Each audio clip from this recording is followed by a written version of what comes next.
رب اشرح لي صدری ویسر لی امری واحلل عقدۃ من لسانی یفقہوا قولی۔ آج دوبارہ یہ دعا میں نے اس لیے کی ہے کہ مجھے بہت احساس ہے کہ آج کے مضامین کچھ پیچیدہ بھی ہیں، مشکل بھی ہیں، کچھ طوالت طلب بھی ہیں، اور پھر یہ کہ ایک سے زائد موضوعات پر گفتگو بھی کرنی ہے، لہذا خاص طور پر اللہ تعالیٰ کی نصرت اور تائید کی ضرورت ہے۔ میں بیرون سفر سے واپس آیا تھا تو پہلا جمعہ 13 اکتوبر کو یہاں ہوا تھا، اور شاید یاد ہو کہ میں نے اس مرتبہ ایک بہت اہم موضوع پر گفتگو کی تھی، امریکی معاشرے کے نئے رجحانات، ایکسٹریم رائٹ، کرسچین ملیشیاز، ایک سول وار کا اندیشہ بلکہ اس کا نعرہ، یہودیوں کے خلاف تقریباً وہی رد عمل کہ جو کبھی جرمنی میں پیدا ہوا تھا۔ یہ بہت معنی خیز بات ہے، بہت اہم بات ہے، اور آئندہ کے آنے والے جو بھی حالات و واقعات ہیں اس میں اس کو بڑا فیصلہ کن کردار ادا کر رہا ہے۔ اور میں نے عرض کیا تھا کہ اس کا نتیجہ یہ ہے کہ اب جو زائنزم ہے اور یہودی استعمار کی جو ایک تحریک تھی وہ ڈیسپریٹ ہو گئی ہے کہ اس سے پہلے کہ امریکہ سے ان کی جڑیں بالکل اکھڑ جائیں اور پھر خود انہیں امریکہ کا وہ حشر کرنا پڑے جو وہ سوویت یونین کا کر چکے ہیں، اور وہ اس پر قادر ہیں، وہ کر سکتے ہیں، لیکن اس سے پہلے وہ چاہتے ہیں کہ امریکہ کو استعمال کر کے افریقہ اور ایشیا کے اوپر اپنی گرفت مکمل کریں۔ تو در حقیقت اس وقت کے حالات میں جو سب سے اہم پہلو ہے وہ یہ 20 اکتوبر کا ہمارا اصل میں جمعہ جو تھا وہ سالانہ اجتماع چونکہ ہمارا تھا، مینار پاکستان کے سائے میں ہم نے اپنا اجتماع منعقد کیا۔ ایک موضوع میرا ہے جس پر بڑی مفصل 2 گھنٹے کی گفتگو وہاں ہوئی، اگرچہ اس سے پہلے اجمالاً پہلے بھی گفتگویں ہو چکی تھی، کہ یہ سلطنت خداداد پاکستان، اس کا مستقبل کیا ہے؟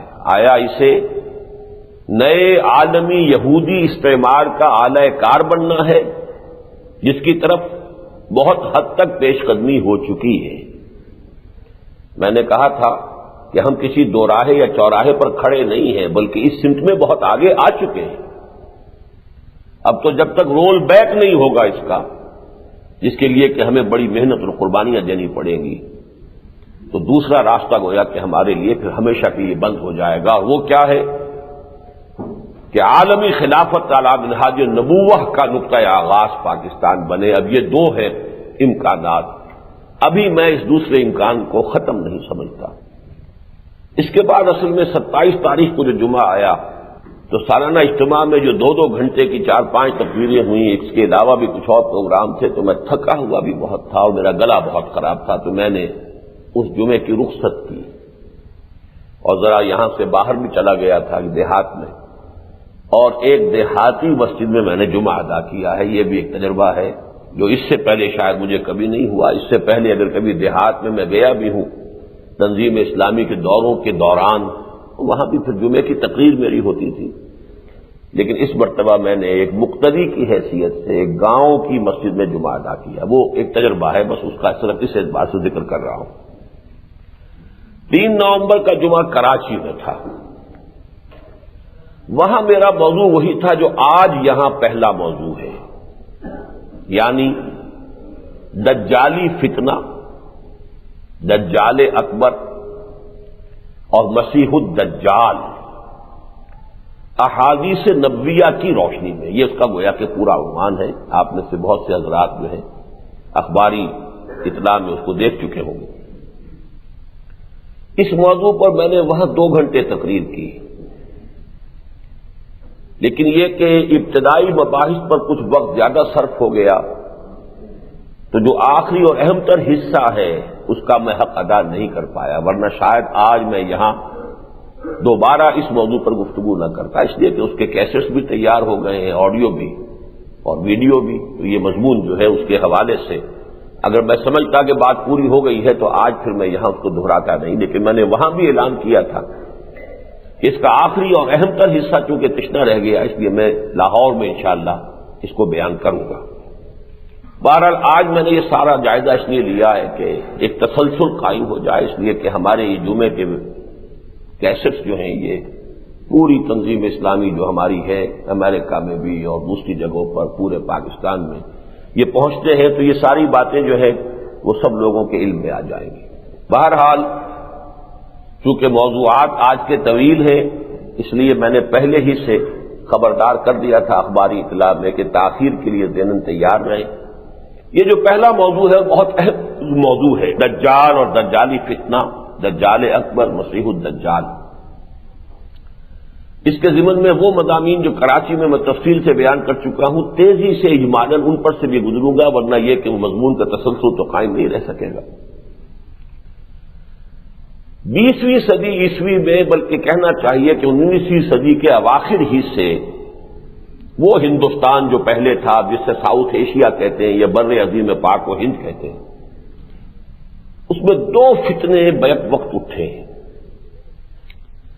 اور ان دونوں فتنوں کا ایک نتیجہ یہ نکلا ہے کہ حدیث نبوی سے مسلمانوں کو بالعموم بوجھ پیدا ہو گیا۔ پہلا فتنہ قادیانیت کا، جھوٹی نبوت۔ اگرچہ نبوت کا دعویٰ تو غلام احمد قادیانی نے اس صدی کے آغاز میں کیا ہے 1905 میں، لیکن بہرحال اس کے دعوی اس سے پہلے بھی مہدی موعود ہونے کا دعویٰ اور مسیح موعود ہونے کا دعویٰ، یہ سارے دعوے تو رفتہ رفتہ جو ہے جیسے جیسے نشہ چڑھتا گیا تھا دماغ کو، ویسے ویسے جو ہے ان کے دعوے بڑھتے گئے۔ کیونکہ مہدی موعود بھی اس نے کہا میں ہوں، مسیح موعود بھی میں ہوں، لہذا مسلمانوں کے اندر ایک رد عمل پیدا ہو گیا کہ ان حدیثوں میں جن میں اس کا تذکرہ ہے، ایک غلط کار شخص کو ان کی وجہ سے، ان کے حوالے سے یہ دعوے کرنے کا موقع مل گیا، تو ایک گویا کہ منفی نتیجہ برآمد ہوا۔ ان حدیثوں کی طرف توجہ ہونی چاہیے ہی نہیں کہ جن کے حوالے سے، جن سے سند حاصل کر کے کچھ لوگ جو ہیں وہ اپنی مہدویت کے یا اپنی مسیح موعودیت کے وہ جو کاروبار جو ہے چمکاتے ہیں، تو اس سے ایک ابا، ایک منفی رد عمل پیدا ہوا ہے۔ دوسرا فتنہ تھا فتنہ انکار سنت اور استخفاف حدیث۔ اس فتنے کا بھی آغاز کرنے والے بر عظیم پاک و ہند میں سر سید احمد خان مرحوم ہیں۔ ان کی شخصیت اگرچہ اس کا سیاسی پہلو کہ وہ مسلمانان ہند کے محسن ہیں، ان کے خیر خواہ ہیں، بہی خواہ ہیں، اس اعتبار سے میں بھی ان کا قائل ہوں، لیکن انہوں نے ایک مفسر قرآن ہونے کی حیثیت اور ایک متکلم اسلام ہونے کی جو حیثیت اختیار کی، وہ نہایت گمراہ کن تھی۔ فرشتوں کا انکار، جنات کا انکار، معجزات کا انکار، جس کو نیچریت پھر ہمارے ہاں علماء نے کہنا شروع کیا، اس کی جڑ جو ہے در حقیقت ڈالنے والے، داغ بیل ڈالنے والے سر سید احمد خان مرحوم سے اللہ انہیں معاف کرے۔ پھر ایک مولوی پنجاب میں اٹھ کھڑا ہوا، عبداللہ چکڑالوی۔ چکڑالہ یہ کیبل پور کی طرف ایک گاؤں ہے، وہیں کے پھر مولانا علی یار چکڑالوی تھے، جن کے یہ خلفاء میں سے ہیں مولانا محمد اکرم آوان صاحب اس وقت۔ تو چکڑالہ اس اعتبار سے وہ اہم قصبہ ہے۔ وہاں کا یہ عبداللہ چکڑالوی تھا کہ جس نے فتنہ انکار سنت بڑے زور شور کے ساتھ شروع کیا۔ چونکہ عالم دین تھا تو دلائل اس کے پاس کچھ تھے، جیسے کبھی اکبر کا دین الہی تصنیف کرنے والے ابو الفضل اور فیضی جیسے علماء تھے نا، اکبر بیچارے میں کہاں اتنی عقل تھی۔ چرخ میں کب یہ سلیقہ ہے ستمگاری کا، یہ ستمگاری کرنے والے تو کچھ اور ہوتے ہیں، کوئی معشوق ہے اس پردہ زنگاری میں، تو وہ معشوق جو تھے وہ ابو الفضل اور فیضی تھے۔ اور یہاں یہ ظاہر بات ہے کہ اس کے اندر بھی علماء نے سب سے بڑا رول پلے کیا ہے، بلکہ غلام احمد قادیانی کو غلام احمد بنانے والا شخص بھی ایک بہت بڑا عالم دین تھا، مولوی حکیم نور الدین۔ اسی طریقے سے پھر ایک اور یوپی میں کھڑے ہو گئے ایک بہت بڑے عالم دین، اتفاقاً دونوں اہل حدیث تھے، نور الدین بھی اہل حدیث، عبداللہ چکڑالوی بھی اہل حدیث، اسلم جیراج پوری بھی اہل حدیث۔ بہرحال اسلم جیراج پوری صاحب نے بھی اس فتنے کو جو ہے بہت ہوا دی، علامہ مشتقی کی تحریروں سے بھی اس کو تقویت حاصل ہوئی، اور اس کے بعد اس کا نقطہ عروج غلام احمد پرویز۔ ان چیزوں کے اثرات ہمارے معاشرے میں بہت پھیلے ہیں، وہ کوئی حلقہ محدود نہیں ہے۔ تعلیم یافتہ لوگوں کا بہت بڑا حصہ جو ہے وہ زیر اثر آیا ہے، جس کا نتیجہ یہ نکلا ہے کہ سنت کی اہمیت، نماز روزے کی حد تک تو سب لوگ جو ہے وہ تو جو بھی والدین سکھا دیتے ہیں نماز اس طرح پڑھنی ہے، روزے کے یہ قواعد ہیں، وہ تو چلتی ہے سنت اس میں، باقی اس سے آگے سنت کو قانون اسلامی کا مستقل سورس اور مبنی اور منبع ماننا، یہ در حقیقت ایک ایسی بات ہے کہ ہمارے جدید تعلیم یافتہ طبقے میں اس کے خلاف ایک جذبہ موجود ہے۔ خاص طور پر احادیث کی طرف جو ہے جس کو کہنا چاہیے بالعموم بھی توجہ کی کمی ہوئی، اور اس میں خاص طور پر یہ پیشین گوئیاں والے معاملات، یہ کیا مہدی موعود کی بات ہوتی ہے، یہ کیا یاجوج ماجوج کی بات ہوتی ہے، یہ کیا دجال کے قصے ہیں، یہ کانا دجال جو ہے یہ کوئی ایسے ہی افسانے ہیں، اس قسم کی چیزیں، ان کے بارے میں تو واقعہ یہ ہے کہ استخفاف بلکہ توہین کی حد تک، حالانکہ وہ روایات بڑی پختہ متفق علیہ روایات کے اندر ان کا تذکرہ ہے، لیکن یہ ہے کہ ان پیشین گوئیوں کے بارے میں تو بالخصوص جو ہے ایک عدم توجہی اور عدم التفاق کی کیفیت جو ہے بہت شدت کے ساتھ پیدا ہوئی۔ اس ضمن میں پیشین گوئیوں کے معاملے میں ایک خیال یہ بھی پیدا ہوا، کسی حد تک صحیح بھی تھا، یہ جو پیشین گوئیاں ہیں مہدی آئیں گے تو معاملات درست ہوں گے، اس کی وجہ سے مسلمانوں میں بے عملی پیدا ہوگی۔ اب جب مہدی آئیں گے تبھی ٹھیک ہوگا، مسیح موعود آئیں گے تبھی معاملات درست ہوں گے، تبھی اسلامی حکومت قائم ہوگی، تبھی خلافت علی منہاج النبوہ کا قیام عمل میں آئے گا، لہذا اب انتظار کرو۔ ایک حالت منتظرہ کی کیفیت جس میں کہ خود عمل کرنے اور جد و جہد کرنے کا مادہ پھر جو ہے کمزور پڑتا ہے، یہ میں سمجھتا ہوں کہ ایک صحیح بات تھی کہ جو لوگوں کی طرف سے آئی، اور اسی کو میں اب حوالہ آپ کو دے دوں کہ انہی دو چیزوں کا توڑ کر کے ہمارے اس کانٹمپریری ورلڈ میں، اس ہم عصر تاریخ میں دو شخصیتیں زیادہ نمایاں ہوئی، ایک شخصیت ایک تحریک۔ آیت اللہ خمینی نے ایران کے اہل تشیع کو آمادہ کیا کہ مسیح کے انتظار، مہدی کے انتظار میں مت بیٹھے رہو کہ امام غائب جو ہے وہ جب حاضر ہوں گے، جب ظاہر ہوں گے تبھی ہم کچھ کریں گے، بلکہ جب وہ آئیں گے وہ اپنا کام کریں گے، ہمیں اپنا فرض اب بھی تو ادا کرنا چاہیے، ان کے لیے راستہ صاف ہی کرنا چاہیے، تمہید کرنی چاہیے، جد و جہد کرنی چاہیے تاکہ آنے والے کا راستہ صاف ہو۔ جیسے حضرت یحییٰ کے الفاظ آتے ہیں بڑے پیارے کہ میں تو آنے والے کا راستہ صاف کر رہا ہوں، حضرت مسیح علیہ السلام کی طرف اشارہ تھا کہ میری جو یہ نبوت ہے یہ در حقیقت تمہید ہے بعثت عیسوی کی علیہ الصلوۃ والسلام۔ تو یہ کام بہت بڑا ہے جو آیت اللہ خمینی نے کیا ہے، ورنہ ایران کے اہل تشیع جو ہے وہ جنبش کرنے کو تیار نہیں تھے، واقعتاً وہ کہتے تھے کہ امام غائب جب حاضر ہو جائیں گے، ظاہر ہو جائیں گے، پھر کچھ کریں گے۔ اسی طریقے سے یہود میں بھی وہ اپنے مسیحا کے منتظر بیٹھے ہوئے تھے کہ مسیح آئے گا تو ہماری ایک عظیم مملکت قائم کرے گا، اس وقت تک ہم کچھ نہیں کریں گے۔ زائنسٹ موومنٹ نے جو بات اس کے برعکس پیش کی وہ یہ کہ بھائی کچھ کرو تو صحیح نا، کچھ محنت تو ہمیں بھی کرنی چاہیے، مسیحا جب آئے گا آ جائے گا، وہ اپنے حصے کا کام کرے گا، ہمیں اپنا کام کرنا چاہیے۔ لہذا انہوں نے 1897 میں ایلڈرز آف دی زائن نے جمع ہو کر ایک نقشہ بنایا، اور اس نقشے کے نتیجے میں پے بپے اتنی عظیم کامیابیاں حاصل ہوئیں۔ 1917 میں بالفور ڈکلریشن ہو گیا، یہودیوں کو حق دے دیا گیا بین الاقوامی سطح پر کہ وہ فلسطین میں آباد ہو سکتے ہیں، جا کر مسلمانوں سے جائیدادیں خرید سکتے ہیں، زمینیں خرید سکتے ہیں، مکان خرید سکتے ہیں۔ اور اس کے نتیجے میں پھر یہ ہوا کہ 1948 میں 14 مئی 1948 کو اسرائیل ایک ریاست کی حیثیت سے قائم ہو گیا۔ 1967 میں انہوں نے 6 روزہ جنگ کے اندر ایک عظیم شکست دی، شام کو بھی، مصر کو بھی، اردن کو بھی، اور یہ کہ اپنی سرحدیں بہت بڑھا لی۔ تو یہ ان کا ایک سارا معاملہ زائنسٹ کا ہے۔ انہوں نے بھی یہ کہا کہ منتظر مت بیٹھے رہو۔ میں اسی کی ایک مثال قرآن سے دینا چاہتا ہوں کہ جو لوگ یہ سمجھتے ہیں کہ ان پیشین گوئیوں کا یہ نتیجہ نکلتا ہے، یہ نتیجہ نکلنے کا امکان تو ہے، لیکن ایک مسلمان کے لیے یہ نتیجہ نہیں نکلنا چاہیے۔ اور پیشین گوئی اگر ایسی ہی کوئی ہلکی شے ہوتی تو میں مثال دے رہا ہوں، قرآن مجید میں سورہ روم کی پہلی 3 آیات کے اندر پیشین گوئی آئی، الف لام میم غلبت الروم فی ادنی الارض وهم من بعد غلبهم سیغلبون فی بضع سنین للہ الامر من قبل ومن بعد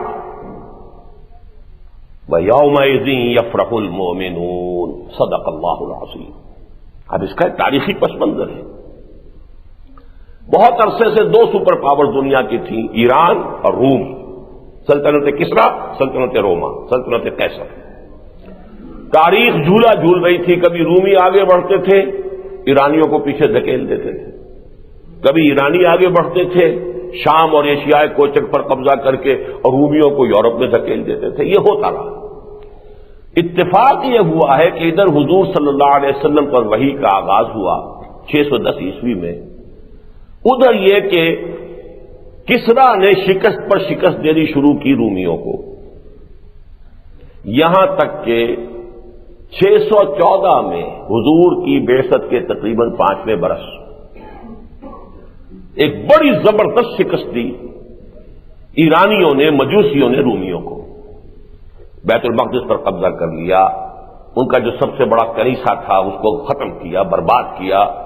جو ان کے پاس ان کے خیال میں رکھی ہوئی تھی وہ اصل صلیب جس پر حضرت مسیح ان کے عقیدے کے مطابق مصلوب ہوئے تھے وہ لے گئے وہاں سے. ان کی مقدس ترین شے تھی. تو ایک بدترین شکست ہوئی ہے ہرقل قیصر روم کو اس وقت. اس کے نتیجے میں مکے میں اس وقت کشمکش جاری تھی مشرکین کی اور مسلمانوں کی، اہل ایمان کی. لہذا چونکہ ایک قرب اور مناسبت تھی مسلمانوں کو عیسائیوں کے ساتھ، رومی عیسائی تھے، حضرت مسیح کا ذکر قرآن میں ہے. لہذا مشرکین مکہ کو چونکہ مناسبت تھی آتش پرستوں کے ساتھ، وہ بھی مشرک، بتوں کو پوجنے والے اور وہ آگ کو پوجنے والے، بڑی خوشیاں منائی انہوں نے، بڑی بغلیں بجائیں کہ دیکھو مسلمانوں، ہمارے جو ساتھی ہیں، ہمارے جو ہم مشرب ہیں، جو آتش پرست ہیں، انہوں نے تمہارے ساتھیوں کو، تمہارے ہم مشربوں کو، تم اہل کتاب کہتے ہو، ایسی عبرتناک شکست دی. اسی وقت ہوئی تھی ہجرت حبشہ، اور ایک عیسائی نے ہی مسلمانوں کو پناہ بھی دی تھی، اس لیے زیادہ انہیں اس کا غیظ و غضب بھی تھا. تو انہوں نے اس کا خوب جو ہے وہ اس کا ایک پروپیگنڈا ایشو بنایا. ان حالات میں یہ آیات نازل ہوئیں، مسلمانوں کے دل بجھ گئے. سیدھی بات ہے، اثرات ہوتے ہیں، حالات بدلتے ہوئے حالات کے کچھ نہ کچھ اثر تو پڑتے ہیں. لہذا یہ آیات نازل ہوئی، الف لام میم غلبت الروم فی ادنی الارض. ادنا کہتے ہیں قریب ترین سرزمین. جزیرہ نما عرب کے قریب ترین علاقہ کون سا ہے؟ شام عرب، عراق عرب، دونوں ہی عرب ہی کے حصے ہیں. یہ گویا کہ شمال کا تاج ہے جو جزیرہ نما عرب کے سر پر تاج رکھا ہوا عراق اور شام کا. تو فی ادنی الارض غلبت الروم، رومی مغلوب ہو گئے فی ادنی الارض. یہ تو واقعہ ہو گیا. وَهُمْ مِنْ بَعْدِ غَلَبِهِمْ سَيَغْلِبُونَ، لیکن ان قریب ہی وہ اپنی اس مغلوبیت کے بعد پھر غالب آ جائیں. اب یہ ایک پیشن گوئی ہے اور بڑے ہی سمجھیے اعتماد کے ساتھ. فی بضع سنین، یہ ہوگا لگ بھگ 10 سالوں میں، 10 سال سے کم میں. للہ الامر من قبل ومن بعد، معاملہ تو پہلے بھی اللہ کے ہاتھ میں تھا، اللہ کے اختیار میں تھا، بعد میں بھی اللہ کے ہاتھ اور اختیار میں ہے. لیکن بہرحال جو حق مشیت عزتی ہے اس میں کوئی نہ کوئی حکمت تھی کہ اس وقت ان کو شکست ہوئی ہے. لیکن یہ کہ ایک دوسری خوشخبری یہ، ایک خوشخبری تو یہ کہ رومی دوبارہ غالب آ جائیں گے. وَيَوْمَئِذٍ يَفْرَحُ الْمُؤْمِنُونَ، اس دن اہل ایمان کو بھی بہت بڑی خوشی نصیب ہوگی. اس پیشن گوئی کی بنیاد پر حضرت ابو بکر صدیق رضی اللہ تعالیٰ نے امیہ ابن خلف سے شرط کر لی. 3 سال کے اندر اندر رومی جو ہے غالب آ جائیں گے. 10 اونٹوں کی شرط ہو گئی. اگر 3 سال میں غالب نہ آئے تو حضرت ابو بکر 10 اونٹ دیں گے امیہ ابن خلف کو، اور اگر غالب آ گئے تو امیہ شرط ہار گیا، وہ 10 اونٹ دے گا. حضور کو جب اطلاع ہوئی آپ نے فرمایا، اس وقت تک شرط لگانا اور نہ جوا وغیرہ یہ ساری چیزیں حرام نہیں ہوئی تھی. حضور نے فرمایا دیکھو قرآن میں لفظ بضع آیا ہے، اور بضع کا اطلاق عربی زبان میں 10 تک پر ہوتا ہے. لہذا تم اپنی شرط جو ہے وہ 3 سال کی بجائے اس کی مدت کر دو 9 سال، اور یہ کہ اونٹوں کی مقدار بڑھا دو، 100 اونٹ کر دو. لہذا وہ شرط اسی شکل میں تبدیل ہو گئی. لیکن ہوا کیا اس 10 سال کے بعد 624 میں ادھر ہرقل نے شکست فاش دی. وہ پیترا بدل کر آیا ہے کیسپین سی کے ساتھ، ادھر سے آیا، شمال سے آ کر اس نے گویا کہ ایرانیوں کے پشت میں چھرا گھونپا. اور ان کا سب سے بڑا آتش کدہ جو تھا، جیسے ان کا بیت المقدس انہوں نے جو ہے وہ تاراج کیا تھا، سب سے بڑے آتش کدے کو اس نے ویران کیا. اور پھر اس نے فتح حاصل کی اور بالآخر جو ہے وہ صورتحال بالکل بدل گئی. اور آپ دیکھیے عجیب بات، وَيَوْمَئِذٍ يَفْرَحُ الْمُؤْمِنُونَ، یہی وہ دن تھے جب کہ غزوہ بدر ہوا اور مسلمانوں کو فتح عظیم حاصل ہوئی. 2 پیشن گوئیاں پوری ہو گئی. الف لام میم، غلبت الروم فی ادنی الارض وهم من بعد غلبهم سيغلبون في بضع سنين لله الامر من قبل ومن بعد وَيَوْمَئِذٍ يَفْرَحُ الْمُؤْمِنُونَ. اہل ایمان کو دوہری خوشیاں نصیب ہوئیں. ایک طرف رومیوں کی فتح سے خوشی ہوئی، اس لیے کہ بہرحال آتش پرست مجوسی تھے، ان کے اوپر بہرحال اہل کتاب میں ایک طبقہ ہے کہ جو غالب آ گیا. دوسری طرف اللہ تعالیٰ نے یوم الفرقان کا مشرکین مکہ پر مسلمانوں کو فتح عظیم عطا فرمائی. اب یہ ہے پیشن گوئی.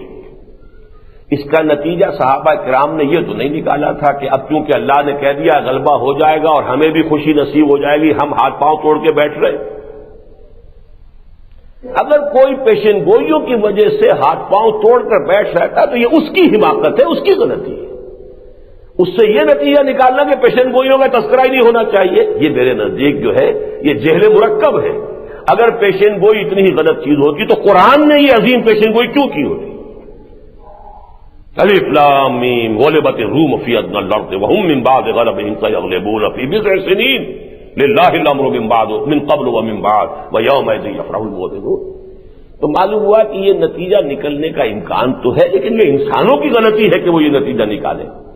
اصل تو یہ کہ جو حالات پیش آنے والے ہیں ان کی خبریں انبیاء دیتے رہے، اس حوالے سے وہ پیشن گوئیاں ہیں. اور پر انسان غور کرے، ان کو سمجھے. اس کے حوالے سے وہ سرما ہے میری آنکھ کا خاک مدینہ و نجف. ہم اپنی ان آنکھوں کے لیے قرآن مجید سے، حدیث سے، انبیاء کی پیشن گوئیوں سے، انبیاء سابقین کی پیشن گوئیوں سے، محمد الرسول اللہ کی پیشن گوئیوں سے صلی اللہ علیہ وسلم علیہ الصلوۃ والسلام آنے والے حالات کے بارے میں ایک رائے قائم کریں گے، دور دور تک دیکھیں گے. لیکن یہ نہیں ہے کہ اپنے ہاتھ پاؤں توڑ کر بیٹھ رہے، جد و جہد جو ہے وہ کرنا بند کر دیں. ہمیں تو آج جو ہم کر سکتے ہیں وہ کرنا ہے، ہر حال میں کرنا ہے.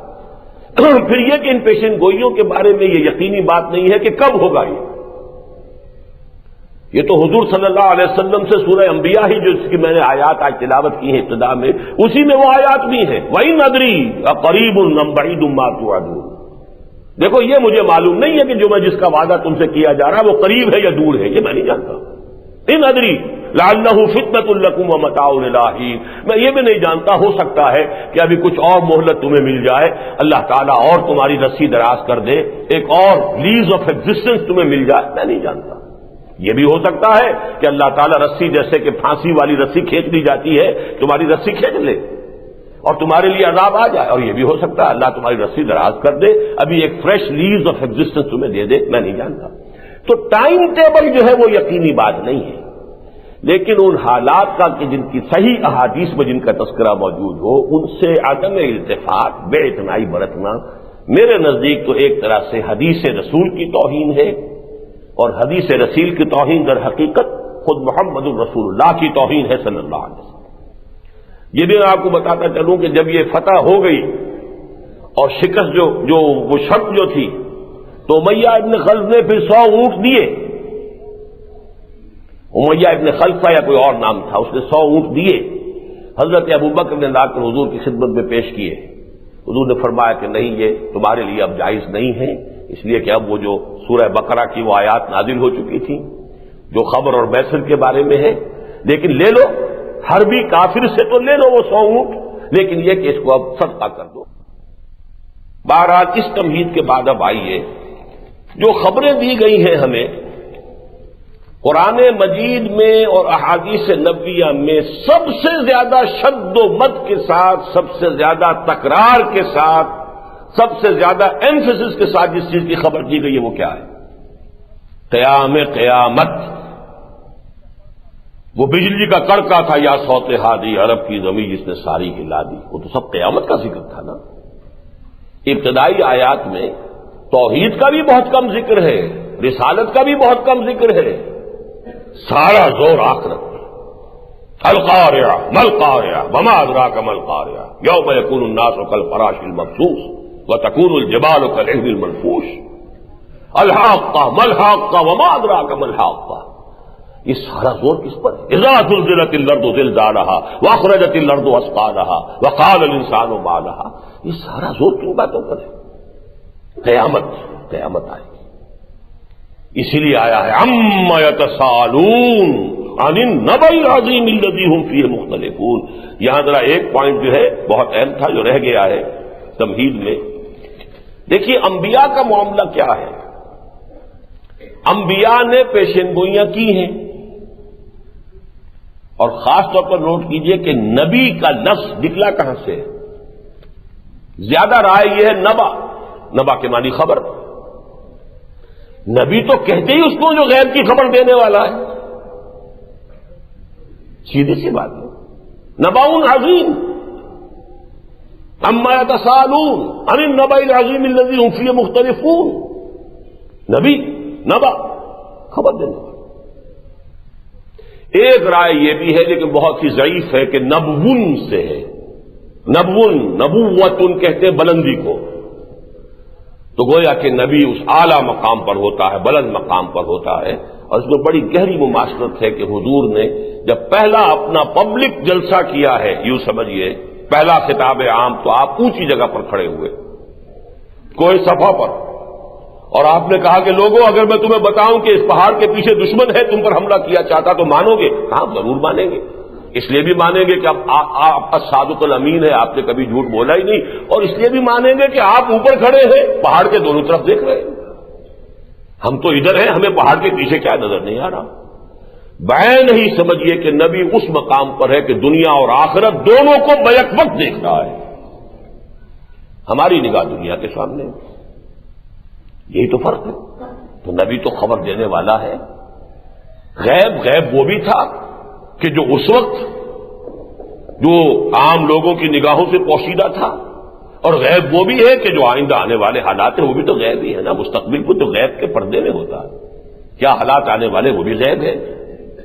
اس وقت بھی ملائکہ بھی موجود تھے لیکن عالم غیب میں تھے، جنات بھی تھے وہ بھی ہمیں نظر نہیں آتے تھے۔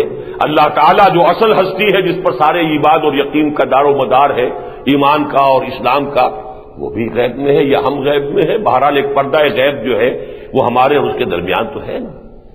تو نبی تو در حقیقت اس کے لفظ کا اشتقاق ہی جو ہے نبا سے ہو یا نبون سے ہو، ان دونوں کا مفہوم ہی یہ ہے کہ در حقیقت وہ خبریں دینے والے۔ اب اس کے بعد آئیے تمہیداً کہ سب سے بڑی خبر جو دی ہے وہ تو ہے عما یتساءلون عن النبأ العظیم۔ اگرچہ اب تو سائنس یہاں پہنچ چکی ہے کہ دنیا یہ کائنات ختم ہو جائے گی۔ کچھ عرصے تک پہلے تک جب تک کہ نیوٹونین ایرا چل رہا تھا فزکس میں، خیال یہ تھا کہ یہ ایور لاسٹنگ ہے، اس کو کبھی ختم نہیں ہونا۔ میٹر از انڈسٹرکٹیبل، میٹر ڈسٹرائے ہو ہی نہیں سکتا، ختم کیا ہی نہیں جا سکتا، تو کیسے ختم ہو جائے گی؟ یہ میٹر ہی ہے نا۔ آج وہ معاملہ ختم ہو چکا، Newtonian era of physics finished. اب جو ہے آئنسٹائن کا ایرا ہے۔ Matter can be converted into energy, energy can be converted into matter. اب یہ جو ایک ڈوئلزم تھا کہ میٹر اور شے ہے انرجی اور شے، ختم، سنویت ختم، توحید ہو گئی ہے، ایک ہی شے ہے۔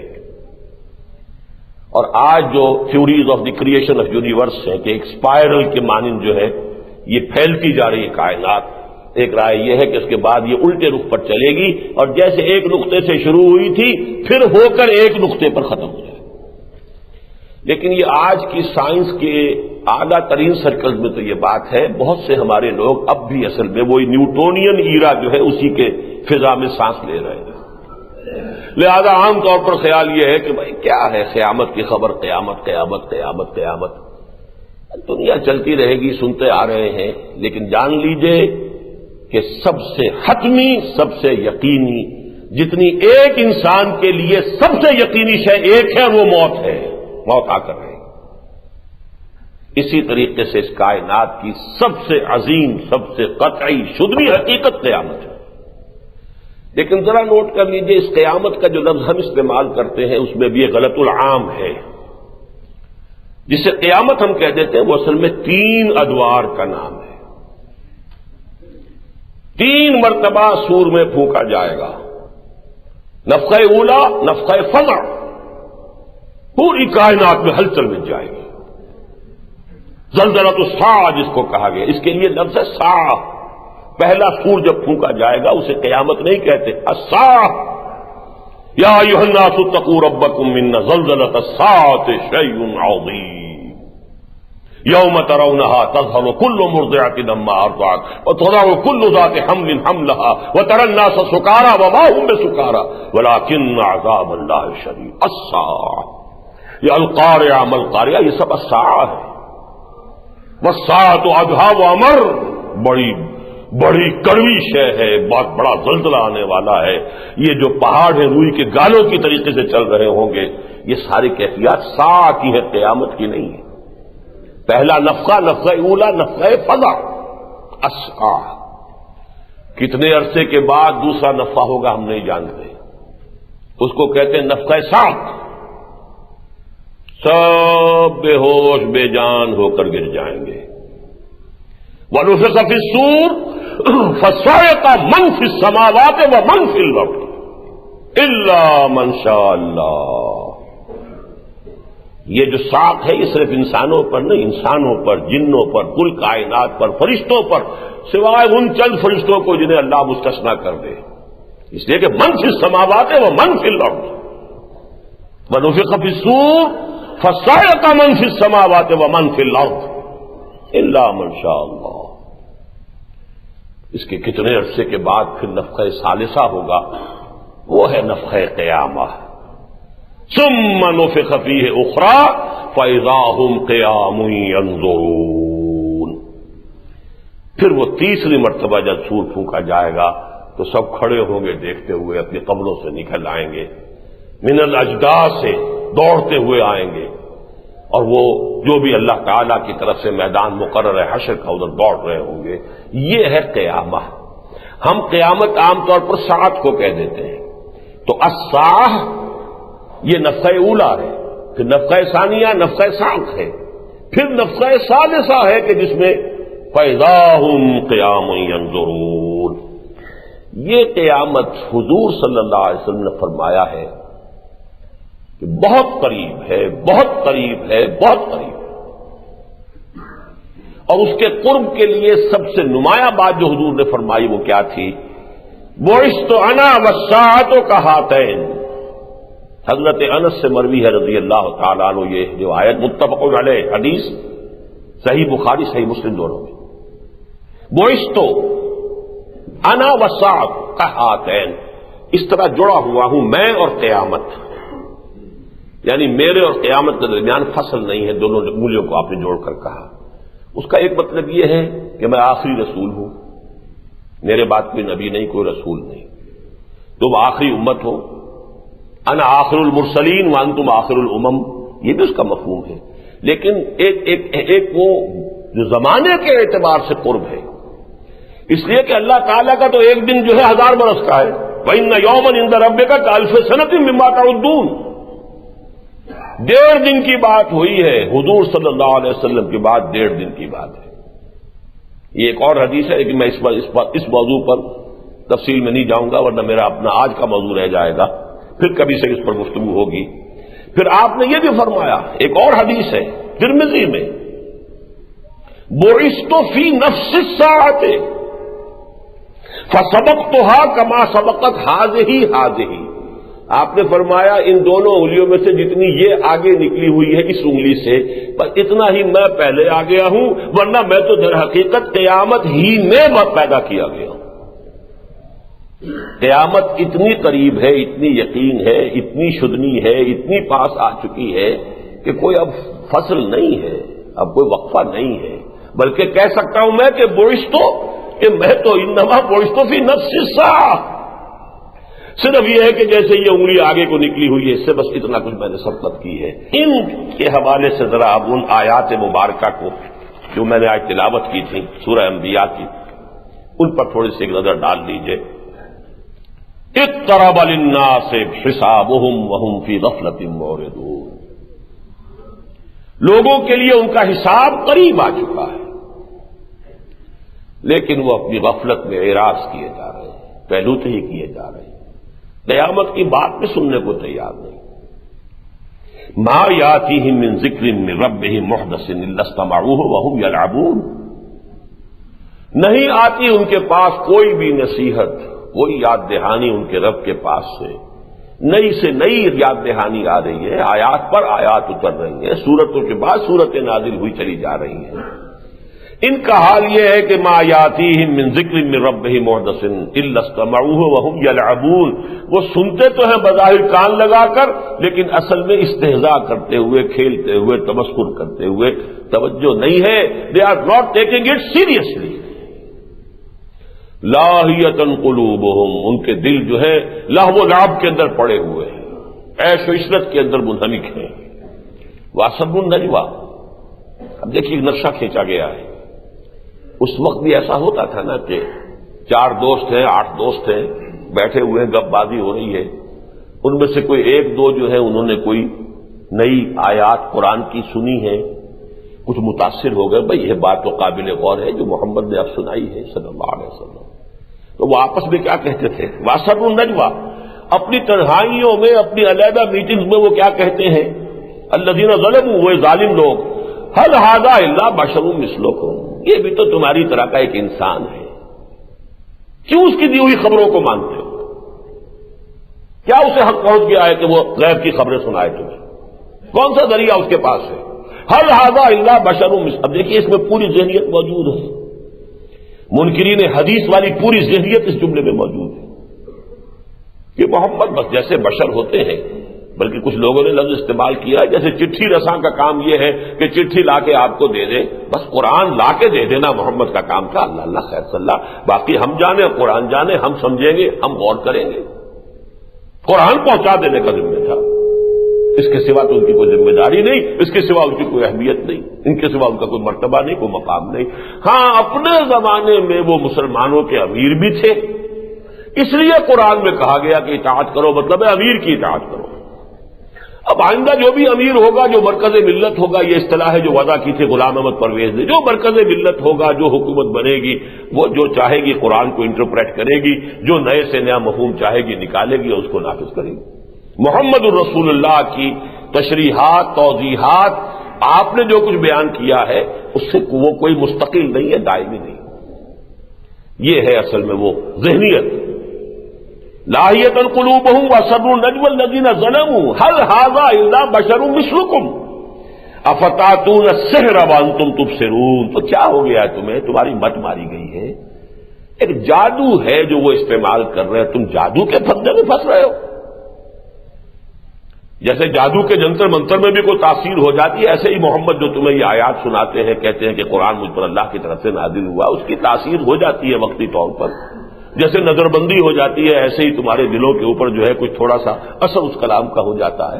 افتاتون السحر وانتم تبصرون، اگر نوٹ کیجئے سورہ مبارکہ کی ایک عجیب شان ہے، آخری رکوع میں پھر یہی لفظ آتا ہے اقترب، جو پہلی شروع کیا اقترب للناس حسابہم، اور اس کی شرح میں کر چکا کہ حضور فرما رہے ہیں کہ بعثت انا والساعۃ ہاتین،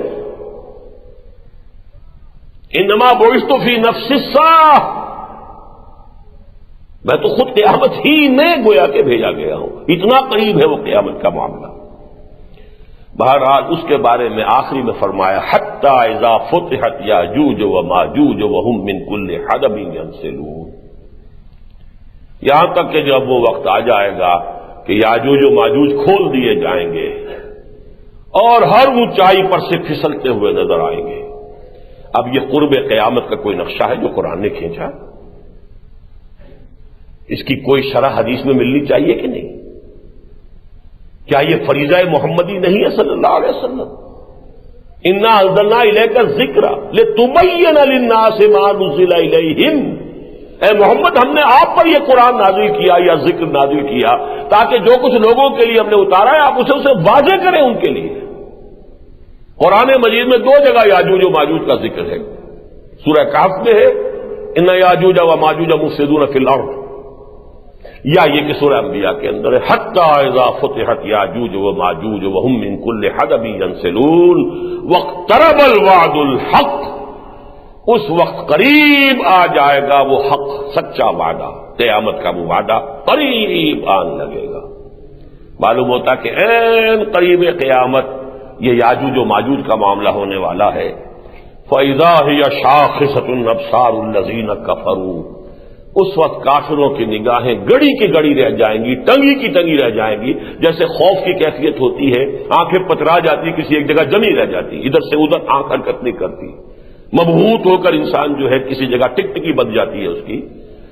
فَإِذَا هِيَ شَاخِصَةٌ أَبْصَارُ الَّذِينَ كَفَرُوا، اس وقت وہ کہیں گے، آج مذاق اڑا رہے ہیں، استہزاء کر رہے ہیں، حدیثوں کا استخفاف کر رہے ہیں، ان کا مذاق اڑائے، کہاں یہ مہدی وہدی، کیا یہ دجال وجال کے قصے، چھوڑو، دفع کرو، ان باتوں کی کوئی اہمیت نہیں ہے، ان کی طرف توجہ کرنا۔ اور میں آپ سے عرض کر دوں، برا نہ مانے، جدید پڑھے لکھے لوگوں کے علاوہ میں نے تو خود بہت سے علماء کے ساتھ گفتگو کی ہے کہ جو اس انداز میں بات کرتا، یہ زہر کہاں تک سرایت کر چکا ہے اس کا مجھے اندازہ ہوا ہے بعض علماء کی گفتگو سے۔ ان چیزوں کو لا یعبا بہ، کوئی ان کی طرف کوئی توجہ نہیں۔ پھر یہ کہ کیا اس کا کہ وہ توجیہ کرتے ہیں کہ پورے ابواب، کتاب الفتن، کتاب الملاحم، کتاب و اشراط الساعہ، حدیث کے اندر پورے ابواب، دجال اور اس کی صفات اور اس کے حالات پورا باب، ابن سیاد کا پورا جو قصہ ہے، تمیم داری کی لمبی طویل حدیث، یہ ساری باتیں کائے کے لیے پھر؟ کیا حضور صلی اللہ علیہ وسلم معاذ اللہ ثم معاذ اللہ بیکار کی باتیں کرتے تھے؟ کیا حضور کے پاس کوئی وقت بہت ہی فاضل تھا بیکار کی باتوں میں ضائع کرنے کے لیے؟ معاذ اللہ ثم معاذ اللہ۔ محدثین پر آپ کا کیا اعتماد ہوا؟ انہوں نے کہا کہ یہ چیزیں جو ہیں ایسے ہی اگر ٹھیکرے تھے اور کنکرے تھے تو کیوں انہوں نے جمع کر کے حدیث کی کتابوں میں جمع کر دی؟ بہرحال وہ تو میں عرض کر چکا ہوں کہ یہ 20ویں صدی کے ہمارے فتنوں میں سے ایک فتنہ ہے۔ اب آپ سمجھئے کہ قیامت کا تو ذکر جو ہے قرآن مجید کی، سمجھئے کہ اہم ترین خبروں میں سے ہے، اس سے قبل کیا ہونا ہے یہ ذرا درجے وار پہلے سمجھ لیجیے۔ تمہیداً میں یہ عرض کر دوں کہ میں کئی اجتماعات میں، جلسوں میں وہ حدیثیں بیان کر چکا ہوں کہ جن میں حضور کے دور سے آگے مستقبل کی طرف ادوار بیان کیے گئے۔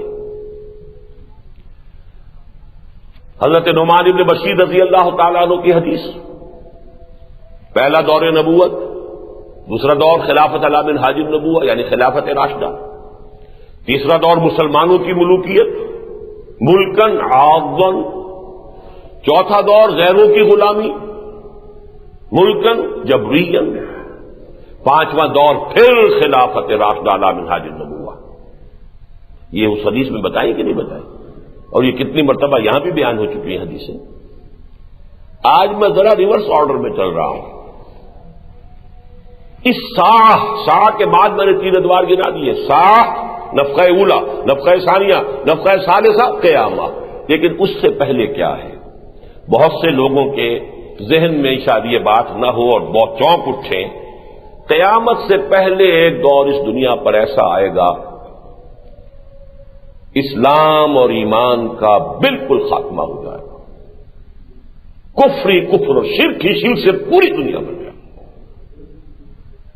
حالانکہ آج تک جو کچھ ہم نے بیان کیا اس سے شاید آپ کو یہ مغالطہ ہو گیا ہو کہ آخری دور تو خلافت علی منہاج النبوہ کا ہے، پوری دنیا کے اوپر اللہ کے دین کا غلبہ ہوگا، لیکن اس کے بعد پھر کچھ ہونے والا ہے، اس کو ان حدیثوں سے سمجھیے۔ ایک حدیث مسلم شریف کی حضرت انس ابن مالک سے، حضور نے فرمایا لا تقوم الساعة حتى لا يقال في الارض اللہ اللہ، اور ایک روایت انہی سے لا تقوم الساعة على احد يقول اللہ اللہ، اس دنیا میں جب تک ایک انسان بھی اللہ کا نام لیوا، اللہ اللہ کہنے والا ہے، قیامت نہیں آ سکتی۔ دوسری حدیث مسلم کی روایت ہی ہے حضرت عبداللہ ابن مسعود سے لا تقوم الساعة الا على شرار الخلق، ساعہ کھڑی نہیں ہوگی. اب دیکھیے ان دونوں حدیثوں میں ساعہ کا لفظ آیا، قیامت کا نہیں آیا ہے. اس کی وضاحت میں کر چکا ہوں. نفخہ اولا کے بعد ساعت ہے، نفخہ ثانیہ کے بعد پھر وہ بے ہوشی ہے، اور نفخہ ثالثہ کے بعد قیامت ہے. فَإِذَا هُمْ قِيَامٌ يَنظُرُونَ. لیکن اس سے پہلے ایک دور آئے گا کہ پوری دنیا میں ایمان، اسلام کا، نیکی کا، خیر کا، بھلائی کا کوئی ذرہ نہیں رہے گا، کفر اور شرک ہو. اس سے پہلے دور آئے گا جبکہ پوری دنیا پر اللہ کا دین غالب ہو جائے گا. ان حدیثوں میں آج نہیں جا رہا، اس لیے کہ وہ نعمان ابن بشیر کی حدیث بارہا سنا چکا ہوں، حضرت ثوبان کی روایت بارہا بیان کر چکا ہوں. ان احادیث پر مشتمل ہم نے کتاب سے تقسیم کیے ہیں، پھیلائے ہیں، عام کیے ہیں، کیلنڈر بنائے، سب کچھ کیا. حضرت ثوبان کی روایت مسلم شریف کی کہ حضور نے فرمایا کہ اللہ تعالیٰ نے مجھے پوری زمین دکھا دی، سکیڑ کر، لپیٹ کر، یہاں تک کہ میں نے سارے مشرق بھی دیکھ لیے، سارے مغرب بھی دیکھ لیے، اور میری امت کی حکومت ان تمام علاقوں پر قائم ہو کر رہے گی کہ جو مجھے دکھا دیے گئے. حضرت مقداد ابن الاسود کی روایت کہ اس روئے ارضی پر ایک گھر بھی نہیں بچے گا اور ایک خیمہ بھی باقی نہیں رہے گا جس میں اللہ کا دین داخل نہ ہو جائے. یہ ہم روایتیں ہیں نا. تو اس سے پہلے یہ دور آئے گا.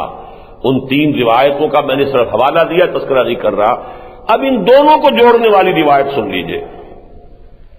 یہ ام المومنین حضرت عائشہ صدیقہ رضی اللہ تعالی عنہا سے، حضرت عائشہ سے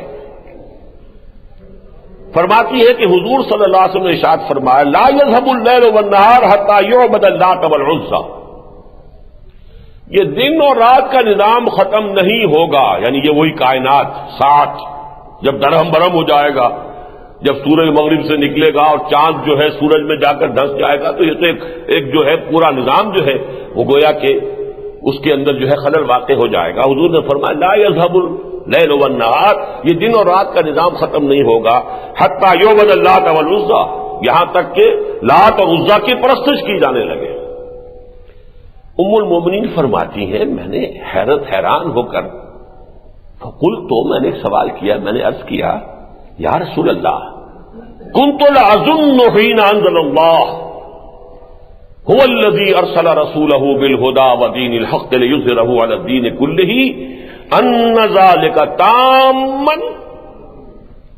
اللہ کے رسول جب یہ آیت اتری تھی هو الذي أرسل رسوله بالهدى ودين الحق ليظهره على الدين كله، تو میں نے تو یہ سمجھا تھا کہ جب یہ صورت ہو جائے گی تو پھر ہمیشہ رہے گی، کبھی ختم نہیں ہوگی، تا قیامت یہی شکل رہے گی، دین کا غلبہ ہی رہے گا، نظام خلافت ہی جو ہے وہی ذوفشاں رہے گا پورے ارضی پر. ان ذالک تاما، میں نے تو یہ سمجھا تھا. حضور نے فرمایا نہیں، قال انہ سیکون من ذالک ما شاء اللہ، یہ تو ہوگا، اللہ کے دین کا غلبہ بھی ہوگا، خلافت علی منہاج النبوہ پورے روئے ارضی پر قائم ہوگی.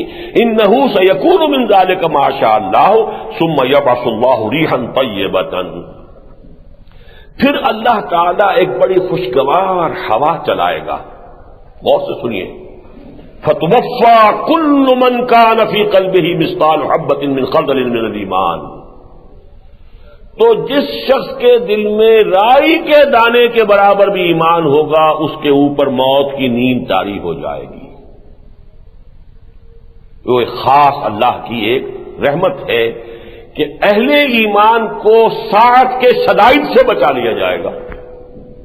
ان زلزلۃ الساعۃ شیء عظیم، اہل ایمان کو وہ سختیاں اللہ نہیں دکھائے گا، بلکہ اس سے پہلے ایک ایسی ہوا چلائے گا.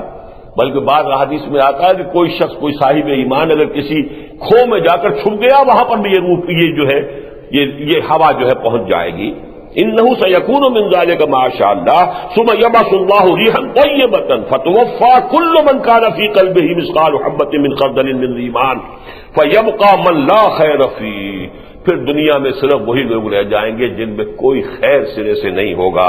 فیرجعون الی دین آبائہم، اور وہ اپنے آباء و اجداد کے دین کی طرف پلٹ جائیں گے. کوئی آگ کو پوجنے لگے گا، کوئی جو ہے وہ لات اور عزیٰ کو پوجنے لگے گا. تو یہ ہے وہ دور. اب نوٹ کر لیجئے اس کو. ساعہ، اس سے پہلے تمام اہل ایمان کے ختم ہو جانے کے بعد ایک دور ایسا کہ اس میں صرف کافر اور مشرک رہ جائیں گے جن پر ساعت قائم ہوگی. اس سے پہلے دین حق کا غلبہ، لیظہرہ علی الدین کلہ، عالمی خلافت علی منہاج النبوہ۔ لیکن اس سے پہلے جو ہونا ہے اب یہ ہے جو تلخ باب ہے، جو اب یوں سمجھ لیجئے جس دور کی چوکھٹ پر ہم پہنچ چکے ہیں۔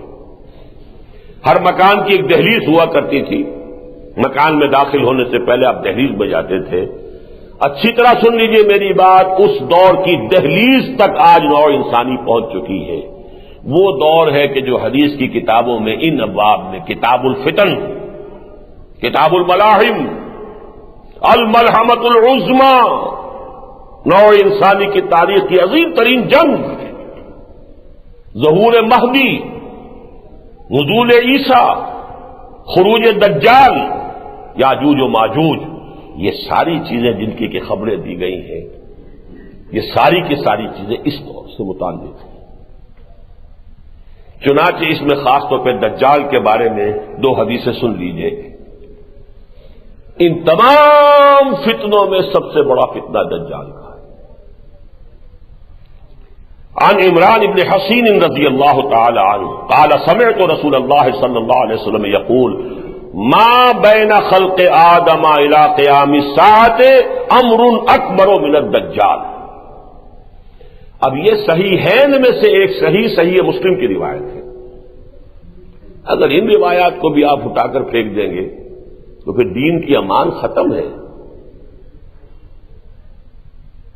پھر تو وہی ہوگا جو منکرین حدیث کہتے ہیں۔ پھر اپنے قرآن کو پڑھیے اور جو سمجھ میں آئے اس پر عمل کر لیجیے، نکال دیجیے بیچ میں سے محمد رسول اللہ صلی اللہ علیہ وسلم کی تشریحات اور توضیحات اور آپ کے احکام۔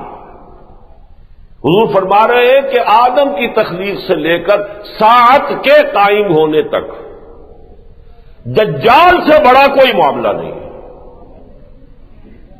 ما بین خلق آدم الی قیام الساعۃ امر اکبر من الدجال۔ ترمذی اور ابو داؤد کی روایت ہے، یہ بھی سن لیجئے۔ عن ابی عبیدہ بن الجراح رضی اللہ تعالی عنہ، جن کو حضور نے فرمایا امین هذه الامہ، ابو عبیدہ، قال سمعت رسول اللہ صلی اللہ علیہ وسلم یقول، فرماتے ہیں میں نے خود سنا محمد رسول اللہ کو فرماتے ہوئے انه لم يكن نبي بعد نوح الا قد انذر الدجال قومه۔ نوح کے بعد کوئی نبی ایسا نہیں گزرا جس نے اپنی قوم کو دجال کے خطرے سے آگاہ نہ کیا۔ وَإِنِّي أُنذِرُكُمُوهُ، اور میں بھی تمہیں اس سے خبردار کر رہا ہوں، اس کے بارے میں متنبہ کر رہا ہوں کہ ایک عظیم فتنہ ہے جو آ کر رہے گا۔ اب آئیے اچھی طرح سمجھیے دجال کا لفظ بنا کہاں سے ہے؟ دجل، اور یہ لفظ بھی بہت سے دوسرے عربی کے الفاظ کی طرح اردو میں مستعمل ہے۔ کتابی اردو جسے آپ کہتے ہیں، لٹریری اردو، اس میں تو ہے دجل و فریب، ملمہ، کسی شے کی حقیقت کے اوپر کوئی ہی اور شے کو لگا دیا جائے، پردہ پڑ جائے، اصل حقیقت چھپ جائے، ملمہ ہو گیا۔ تانبے پر پیتل پر سونے کا ملمہ کر دیا آپ نے، دیکھنے والے کو سونا نظر آ رہا ہے، حقیقت میں تانبا یا پیتل ہے۔ دجل و فریب، دھوکہ، فریب، یہ دجل ہے۔ اور سب سے پہلے نوٹ کیجئے کہ یہ لفظ آیا ہے حدیث میں تواتر کے ساتھ، ایسے لوگوں کے لیے جو نبی نہیں ہوں گے، نبوت کا دعویٰ کریں گے، دجال ہوں گے۔ یہ حدیث سن لیجئے، ابو داؤد اور ترمذی دونوں کے اندر روایت ہے، وَأَنَّهُ سَيَكُونُ مِنْ أُمَّتِي كَذَّابُونَ ثَلَاثُونَ، میری امت میں سے 30 اٹھیں گے جھوٹے، دجالون، كلهم يزعم أنه نبي اللہ، اور ان میں سے ہر ایک کا یہ گمان ہوگا، دعویٰ ہوگا کہ وہ اللہ کا نبی ہے، وَأَنَا خَاتَمُ النَّبِيِّينَ لَا نَبِيَّ بَعْدِي، جبکہ میں آخری نبی ہوں، میرے بعد کوئی نبی نہیں۔ وَلَا تَزَالُ طَائِفَةٌ مِّنْ أُمَّتِي عَلَى الْحَقِّ ظَاهِرِينَ لَا يَضُرُّهُم مَّنْ خَالَفَهُمْ حَتَّىٰ يَأْتِيَ أَمْرُ اللَّهِ۔ اس میں ایک خوشخبری یہ بھی دی گئی کہ ایک طرف تو یہ بھی ہوگا دجال اٹھتے رہیں گے، 30 ہوں گے جو دعوی نبوت کریں گے، جھوٹے ہوں گے، کذاب ہوں گے، لیکن یہ کہ اللہ تعالیٰ میری امت میں یہ خوشخبری کا پہلو ہے، ایک گروہ کو ضرور حق پر قائم رہے گا، وہ حق ہی پر قائم رہیں گے یہاں تک کہ اللہ کا فیصلہ آ جائے۔ اب نوٹ کیجئے دجالی فتنہ کیا ہے، اس کی اصل حقیقت کیا ہے۔ ابھی ہم نے دجال کے لفظ کو اور دجال جھوٹے نبیوں کے نبوت کے دعوے داروں کے لیے دجال حدیث میں لفظ آیا۔ ہماری اس صدی میں اصل میں شاید بہت سے لوگوں کو یہ خیال ہو یہ 30 کی تعداد کیسے پوری ہوگی۔ 6-7 تو پیدا ہو گئے تھے بالکل ابتدائی دور میں، مسیلمہ کذاب اور اسود عنسی وغیرہ وغیرہ، پورے تو نام مجھے بھی یاد نہیں، لعنت اللہ علیہم اجمعین۔ وہاں سے اب چلتے جائیے محمد علی باب اور بہاء اللہ اور نہ معلوم کچھ لوگ تو وہ ہیں کہ جو معروف ہیں، بہت سے لوگ ایسے جن کا کہ پتہ نہیں چلتا۔ میں آپ کو اس صدی سے مثال دیتا ہوں کہ ایک شخص تو بہت معروف ہے، غلام احمد، جھوٹی نبوت کا دعوے دار، دجال، غلام احمد قادیانی۔ ایک کا شاید آپ نے نام بھی نہ سنا ہو، یا شاید بہت سے لوگ ابھی تک اس کے بارے میں حسن ظن میں مبتلا ہو۔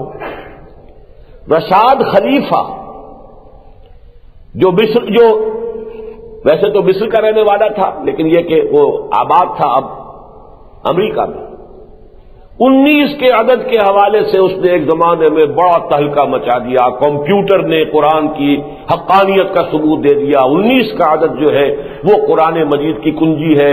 19 کا عدد جو ہے وہ پڑھا ہوگا آپ نے، میرا خیال ہے بہت سے لوگوں کی نگاہ سے گزرا ہوگا۔ بہت سے لوگوں نے جو ضعیف الاعتقاد ہوتے ہیں اس کو بڑی اہمیت دی، اگرچہ اس میں جزوی طور پر حقیقت ہے۔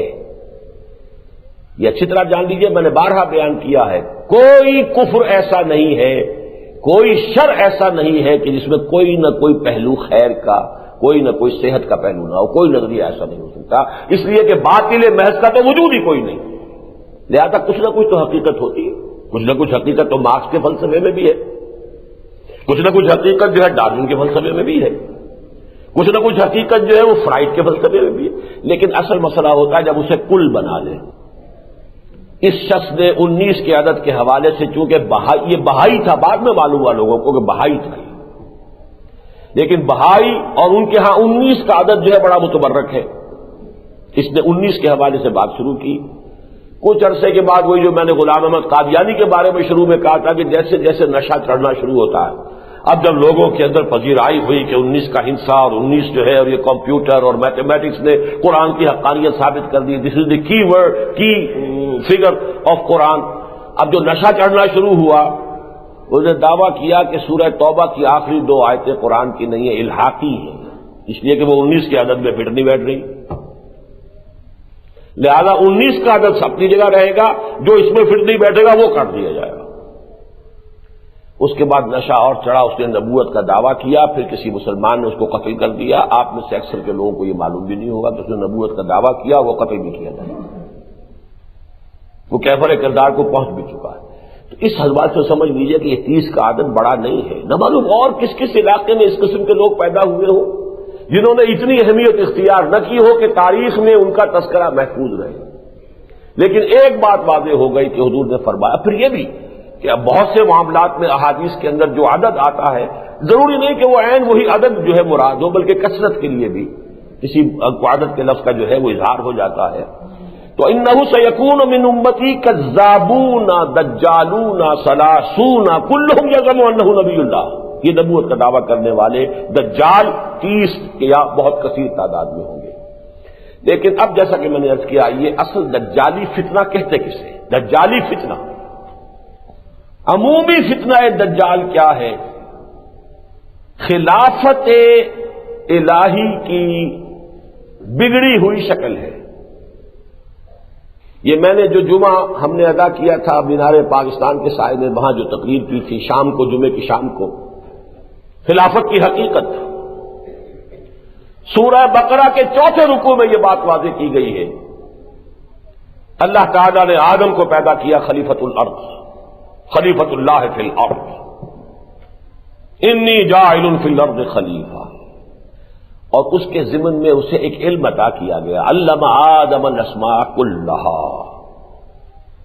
اللہ تعالیٰ نے آدم کو سارے اسماء سکھا دی، سارے اسماء سکھا دی۔ قرآن مجید کے مشکل مقامات میں سے کہ اس سے مراد کیا ہے، تفصیل میں نہیں جاتا، لیکن میں ان لوگوں کی رائے سے اتفاق کرتا ہوں کہ جن کے نزدیک اس سے مراد ہے ساری فزیکل سائنسز کا علم۔ وہ پوٹینشلی آدم کو دے دیا گیا بالقوہ، اس لیے کہ ان فزیکل سائنسز اور ان تمام علوم کے حصول کا ذریعہ دے دیا گیا۔ ان السمع والبصر والفؤاد کل اولئک کان عنہ مسئولا۔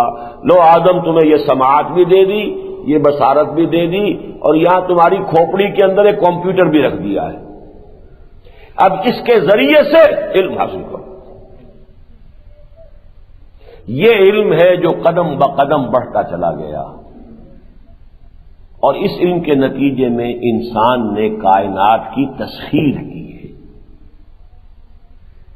اس مقام تک انسان درجہ بدرجہ پہنچ رہا ہے، اس کائنات میں اللہ خالق مالک قادر مطلق، اور اس کے نیچے انسان، سارے فرشتے بھی اس کے تابع ہیں۔ وَسَجَدَ الْمَلَائِكَةُ كُلُّهُمْ أَجْمَعُونَ، 6 مرتبہ 7 مرتبہ قرآن مجید میں یہ تذکرہ ہے۔ کیوں سجدہ کرایا؟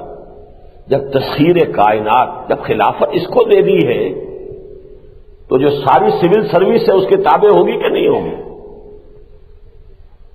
اگر انگلستان سے لارڈ ویول کو وائس رائے بنا کر بھیجا گیا، یا لارڈ ماؤنٹ بیٹن کو وائس رائے بنا کر بھیجا گیا، یا لارڈ لنگسگو کو وائس رائے بنا کر بھیجا گیا، تو کیا مانی تھی؟ ہندوستان کی ساری ملٹری اینڈ سول جتنی مشینری ہے وہ اس کے تابع ہے۔ اس سے اوپر تو صرف ہز میجسٹیز گورنمنٹ ہے، یا ہر میجسٹیز گورنمنٹ ہے، ملکہ عالیہ یا شہنشاہ معظم کی حکومت اس سے بالا ہے، بس باقی ایک ایک انسان یہاں کا اس کے تابع ہے۔ یہی تھی نا خلافت، وائس ریجنسی۔ آدم کو وائس رائے بنا کر بھیجا گیا ہے، اور یہاں سول سروس ہے اللہ کی، یہ فرشتے ہیں، سارا کائنات کا نظام جو چلا رہے کون ہے؟ فرشتے ہیں۔ وما یعلم جنود ربک الا ھو، ان سب کو جھکا دیا گیا ہے، جھک جاؤ سجدہ کرو۔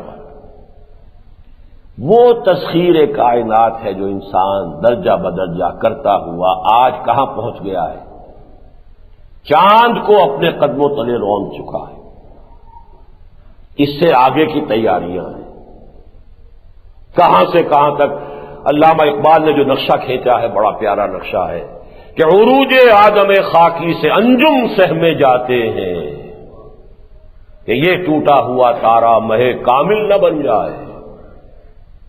مہ کامل تک تو پہنچ گیا، اس سے آگے کہاں جائے گا انسان؟ اب دیکھیے، میں آپ کو قرآن مجید میں، جیسا کہ میں نے اصول ہمیشہ بتایا ہے، اہم مضامین کم سے کم 2 جگہ ضرور آتے ہیں۔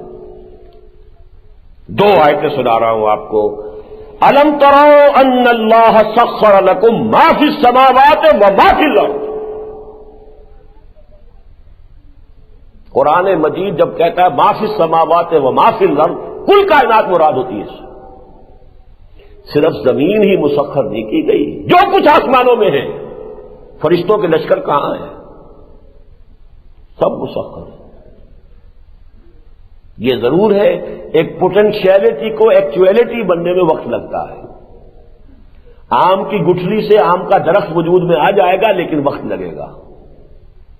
وہ سفر ہے جو آدم نے طے کیا ہے، لیکن مسخر تو کر دیا گیا، فرشتے تابع کر دیے گئے، کل کا کل علم عطا کر دیا گیا، اس کو حاصل کرنے کے ذرائع دے دیے گئے۔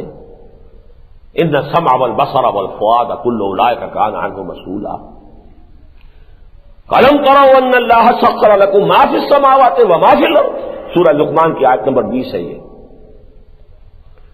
اور سورہ جاسیہ وَسَخَّرَ لَكُم مَّا فِي السَّمَاوَاتِ وَمَا فِي الْأَرْضِ جَمِيعًا مِّنْهُ، اور اضافہ کر دیا تمہارے لیے ہم نے آسمانوں میں جو کچھ ہے، زمینوں میں جو کچھ ہے، وہ کل کا کل مسخر کر دیا ہے۔ یہ خلافت آدم ہے، تسخیر کائنات کی شکل میں جو بڑھتی چلی جا رہی ہے۔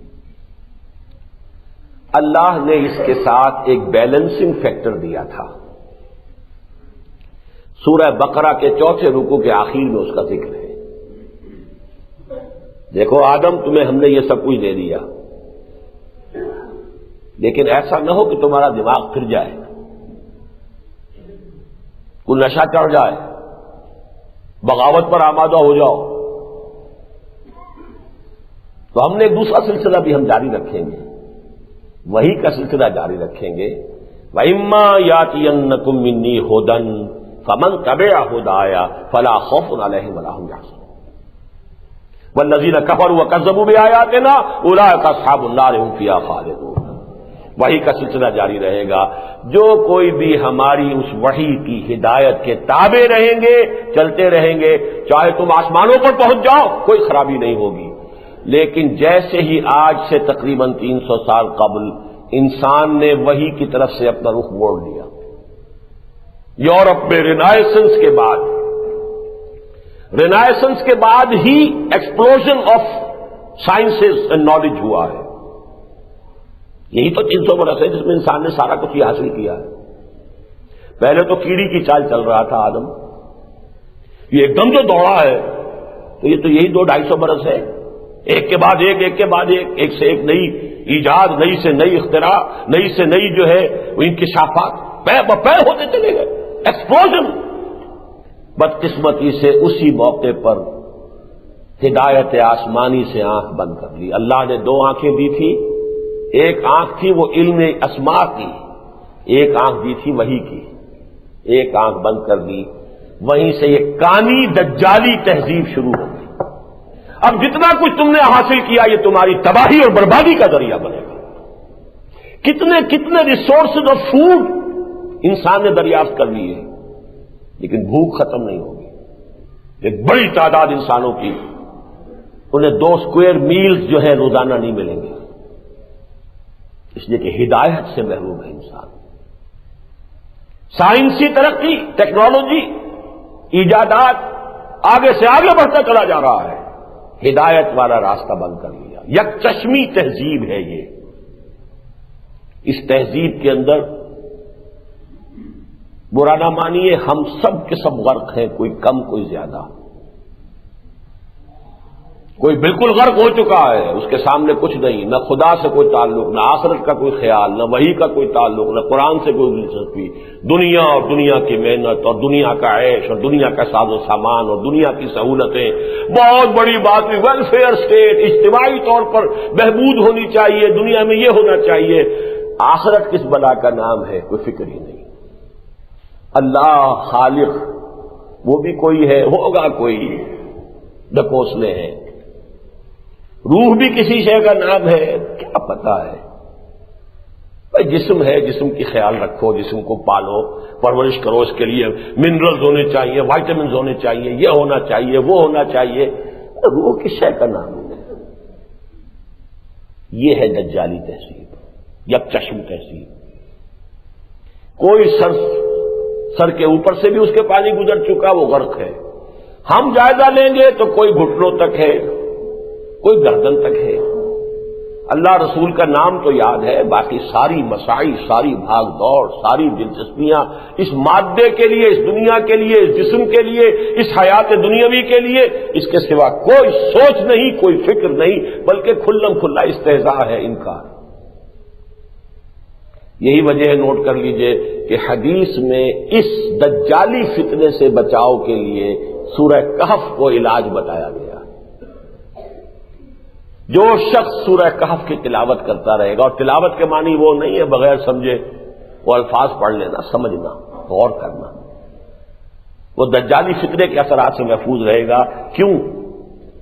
تھوڑے تھوڑے وقفے کے بعد، یہ سورہ مبارکہ ایسی عجیب ہے، تھوڑے تھوڑے وقفے کے بعد ایک بات کو ریپیٹ کیا گیا ہے۔ اس دنیا میں جو کچھ زیبائش اور آرائش نظر آ رہی ہے، جس سے آنکھیں چکا چوند ہو جاتی ہیں، دی گلٹرنگ ایکسپیرئنس، یہ دجل ہے، فریب ہے، یہ حقیقت نہیں ہے۔ تمہاری ظاہر بین نگاہیں جو کچھ دیکھ رہی ہیں، اپیئرنس اینڈ ریئلٹی، اپیئرنس کچھ اور ہے، ریئلٹی کچھ اور ہے۔ پہلے ہی رکوع میں فرمایا انا جعلنا ما علی الارض زینۃ لہا لنبلوہم ایہم احسن عملا۔ یہ زمین میں جو کچھ ہے ہم نے اسے زینت بنا دیا ہے، زیبائش ہے، آرائش ہے، بڑی چمک دمک ہے، اسکائی اسکریپرز ہے، کیا شان ہے، یہ سب زینت ہے تاکہ ہم تمہیں جانچیں کہ تم میں سے کون ہے اچھے عمل کرنے والا۔ وَإِنَّا لَجَاعِلُونَ نَمَا عَلَيْهَا صَعِيدًا جُرُزًا، ایک وقت آئے گا چٹیل میدان کر دیں گے، سب برابر ہوگا، لا يرون فيها لا يرى فيها عوجا ولا امتا، نہ کوئی ٹیلا نظر آئے گا، نہ کوئی اونچائی نہ کوئی نیچائی، بس امتحان کے لیے رخ روشن کے آگے شمع رکھ کر وہ یہ کہتے ہیں ادھر جاتا ہے دیکھیں یا ادھر پروانہ آتا ہے۔ اللہ نے یہ پردہ ڈال دیا دنیا کا، اس پردے کے باوجود آیا یہ اسی دنیا کے زلف گراگیر کے اسیر ہو کر رہ جاتے ہیں یا ہم سے محبت کرتے ہیں، ہم سے لو لگاتے ہیں؟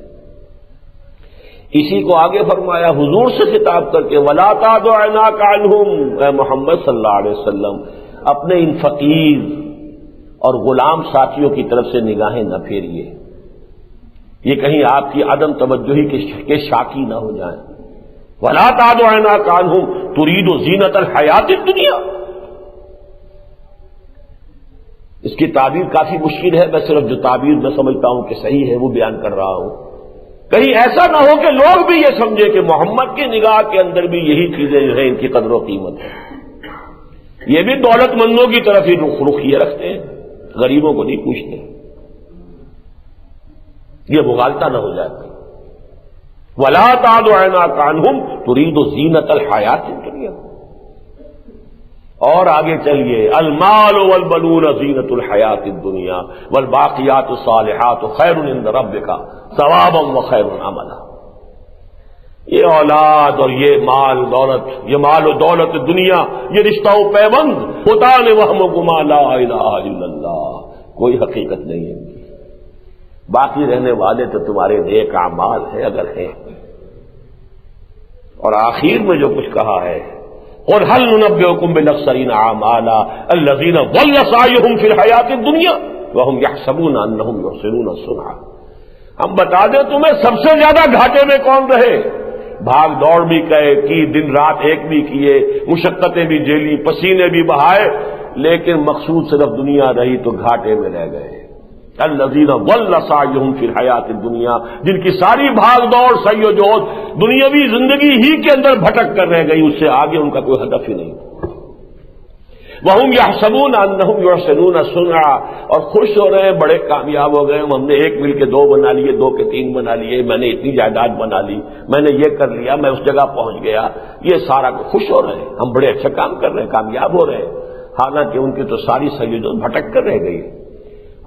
وہ تیر نیم کش جس کا نہ ہو کوئی ہدف، اللہ نے یہ تمہیں صلاحیتیں دی تھی، وقت دیا تھا، آخرت بناؤ، آخرت کماؤ اور اللہ تعالی کو راضی کرو، اللہ کی رضا حاصل کرو۔ تم نے کہاں لگا دیا اس کو؟ توانائیاں اپنی جوانی کہاں گوائی، کہاں لگائی؟ یہ ہے اصل میں اس عام جو فتنہ ہے،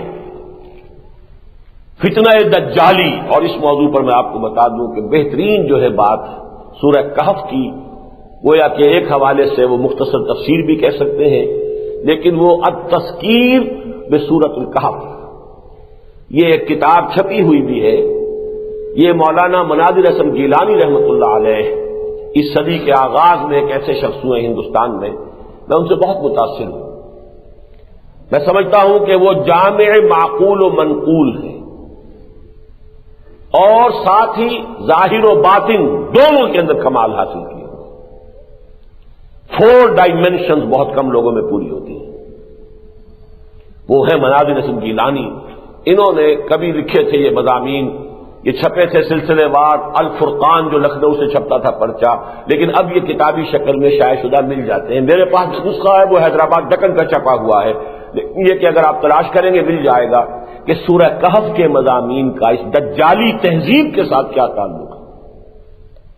یہ تہذیب جو مذہب کے اعتبار سے عیسائی تہذیب تھی، یہ تہذیب کے جس کے نتیجے میں انسان نے مذہب کو کھڈے لائن لگا کر اور ساری توجہ جو ہے وہ لگا دی ہے سائنس پر اور ٹیکنالوجی پر اور اختراعات پر، انکشافات پر، ایجادات پر، نتیجہ کیا ہے کہ ایک آنکھ چوپٹ کھلی ہے، ایک آنکھ بند ہے۔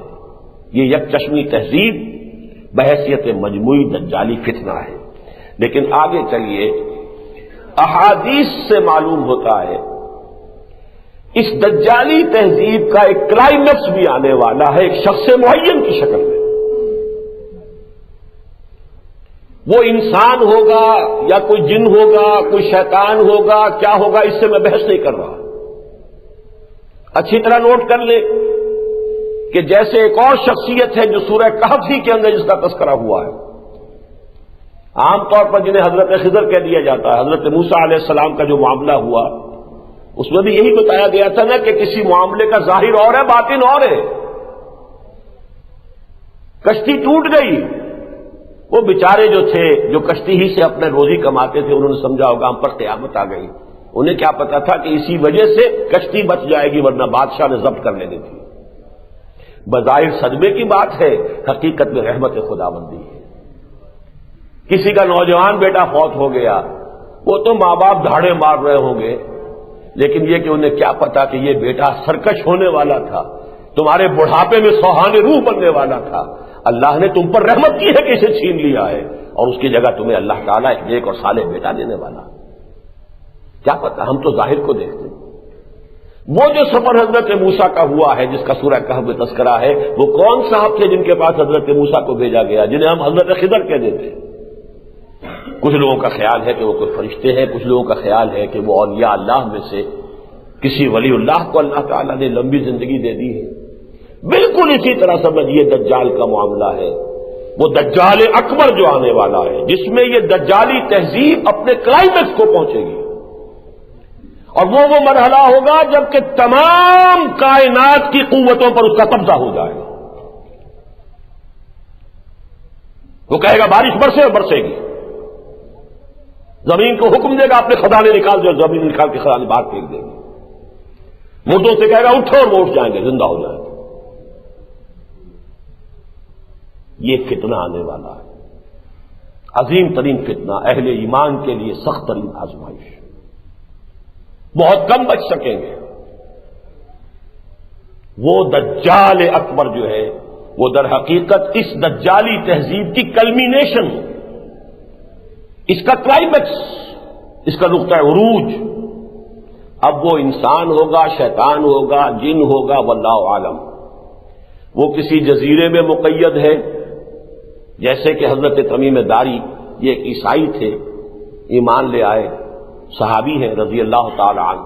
انہوں نے آ کے حضور کو خبر دی کہ ہم کہیں سفر پر تھے، اور سمندری سفر پر تو ہمیں سمندر میں طوفان آیا، 1 مہینے تک لہریں ہمیں ادھر سے ادھر ہمارے ساتھ کھیلتی رہیں، پھر اچانک ایک جزیرے تک ہم پہنچ گئے۔ اس جزیرے میں ایک جانور نما عورت بھی ملی اور ایک دجال، اب وہ میں تفصیل میں نہیں جا سکتا، یہ احادیث کے اندر آپ پڑھ لیجئے، وہ وہاں مقید ہے، جکڑا ہوا ہے، اور اس نے خبریں دی کہ میں عنقریب خارج ہوں گا، مجھے اجازت ملے گی یہاں سے، اور پھر میں یہ فتنے جو ہے دنیا کے اندر پیدا کروں گا۔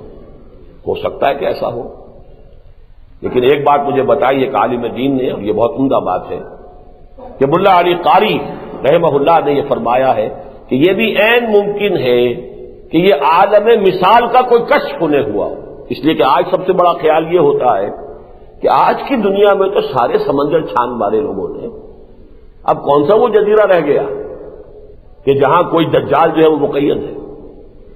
تو ہو سکتا ہے جیسے کہ ملا علی قاری کی رائے ہے، لیکن یہ کہ آیا وہ کوئی انسان ہے یا وہ کوئی جن ہے یا کوئی عالم کشف کے اندر یہ حقیقت دکھائی گئی یا کوئی عالم مادی کی شے ہے، ان سب کو چھوڑ دیجئے، لیکن جس چیز پر احادیث نبویہ بالکل متفق ہیں، جس کے اوپر کے ارتکاز ہوتا ہے کہ ایک شخص جو خدائی کا دعویٰ کرے گا اور اپنی پرستش کرائے گا، باقی دجالون نبوت کا دعویٰ کریں گے، اس کو فرق کو نوٹ کر لیجئے۔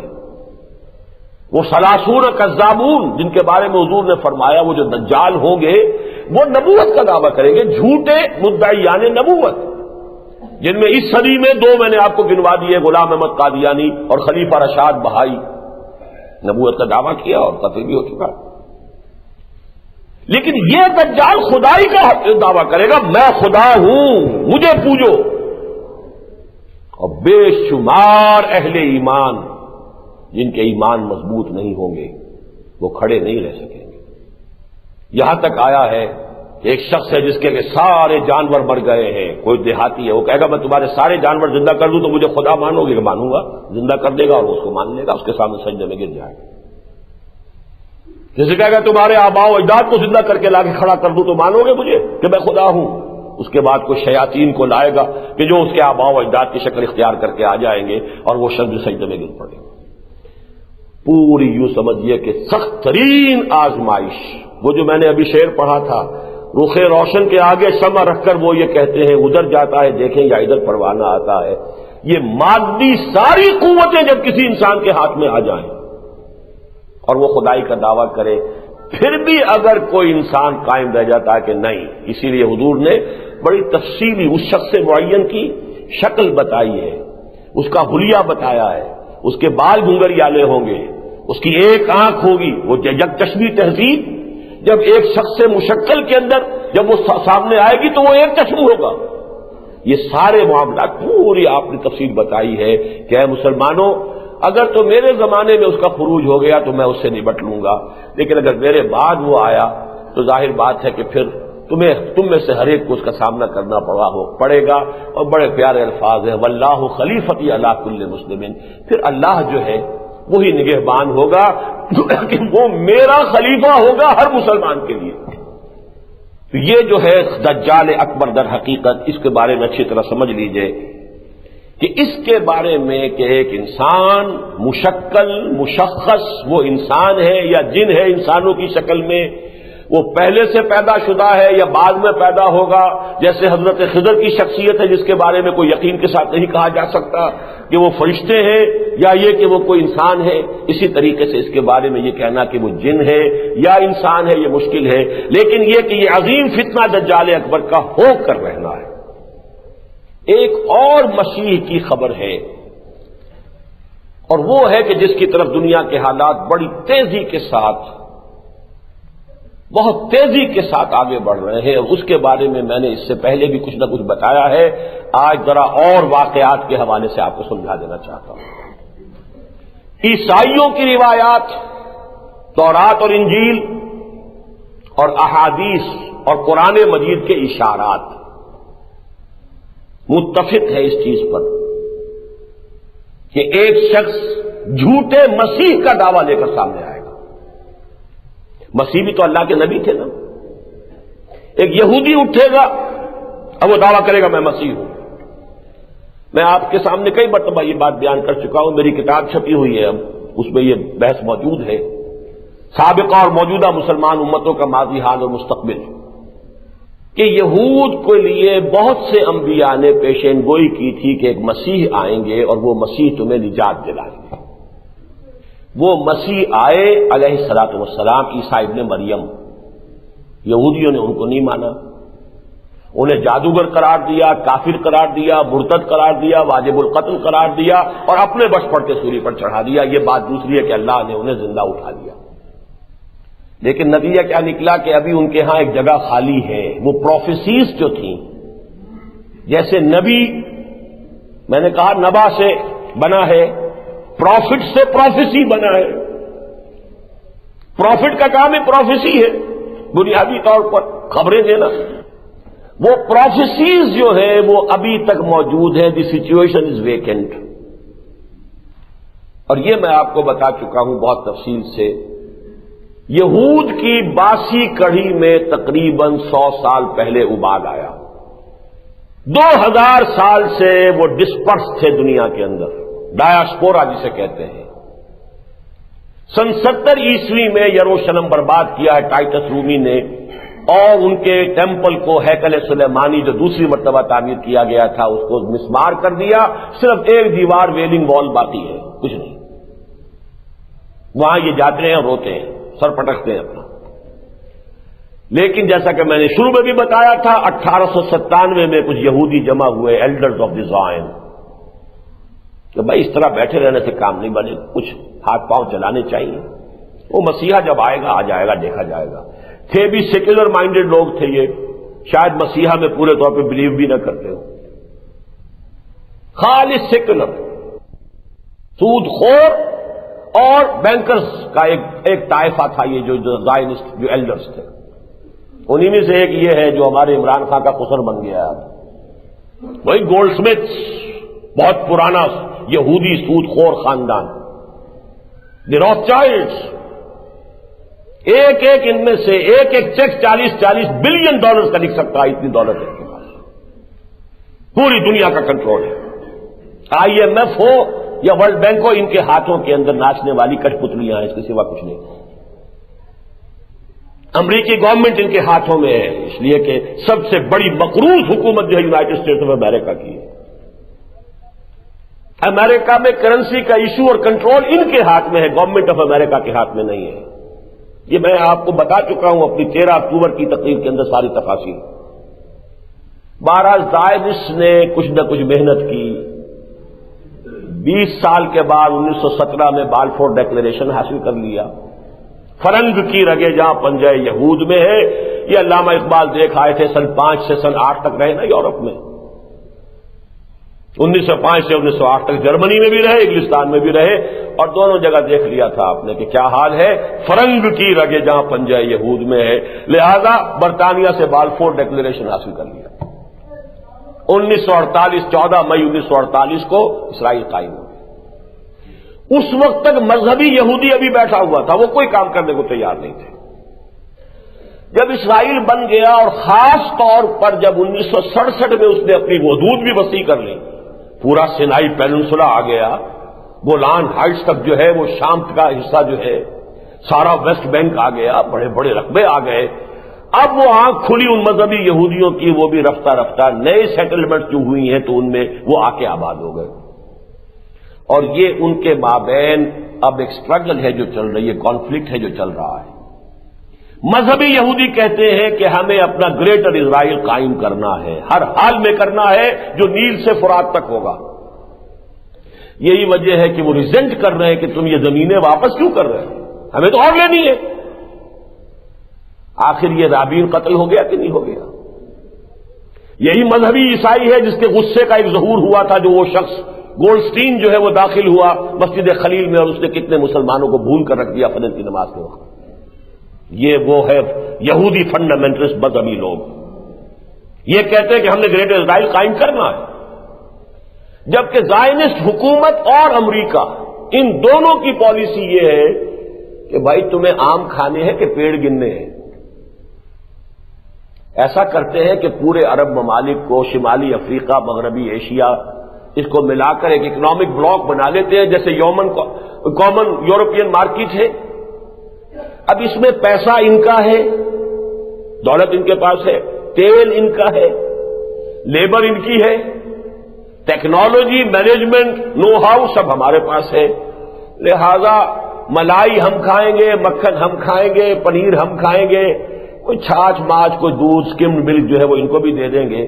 تو یہ بہتر ہے یا خامخواہ ہم ایک جو ہے گریٹر اسرائیل قائم کریں، سارے عربوں کی دشمنی مول لیں، سارے مسلمانوں کی دشمنی مول لیں، تو وہ تو پھر یقاتلون فیقتلون ویقتلون ہو کر رہے گا، وہ ہمیں قتل کریں گے تو ہم انہیں قتل کریں گے، کوئی امن نہیں ہو سکے گا۔ تو یہ پیس پلان جو چل رہا ہے، پیس، تو پیس کے حوالے سے ایک کامن مارکیٹ بنا لو، لیکن ان دونوں گروپس کے مابین نوٹ کرنے کی بات یہ ہے، یہ طے ہے مسجد اقصی گرائی جائے گی اور تھرڈ ٹیمپل تعمیر ہوگا۔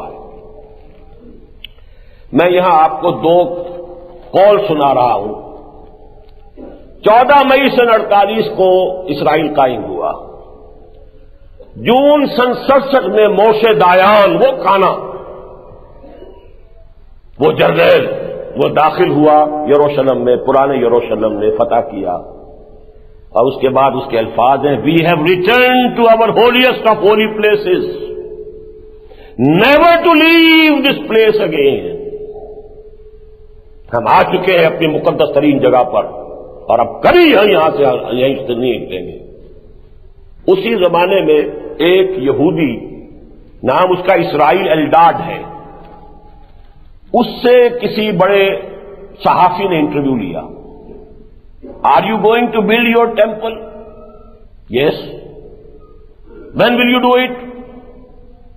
اس کا جواب یہ تھا کہ جب داؤد نے یروشلم فتح کیا تھا علیہ الصلوۃ والسلام، اس کے اور حضرت سلیمان کے ہیکل کے تعمیر کرنے میں ایک جنریشن کا فصل تھا، یعنی 40 برس۔ The same will happen here. 40 برس کے بعد ہم اپنا ٹیمپل تعمیر کریں گے۔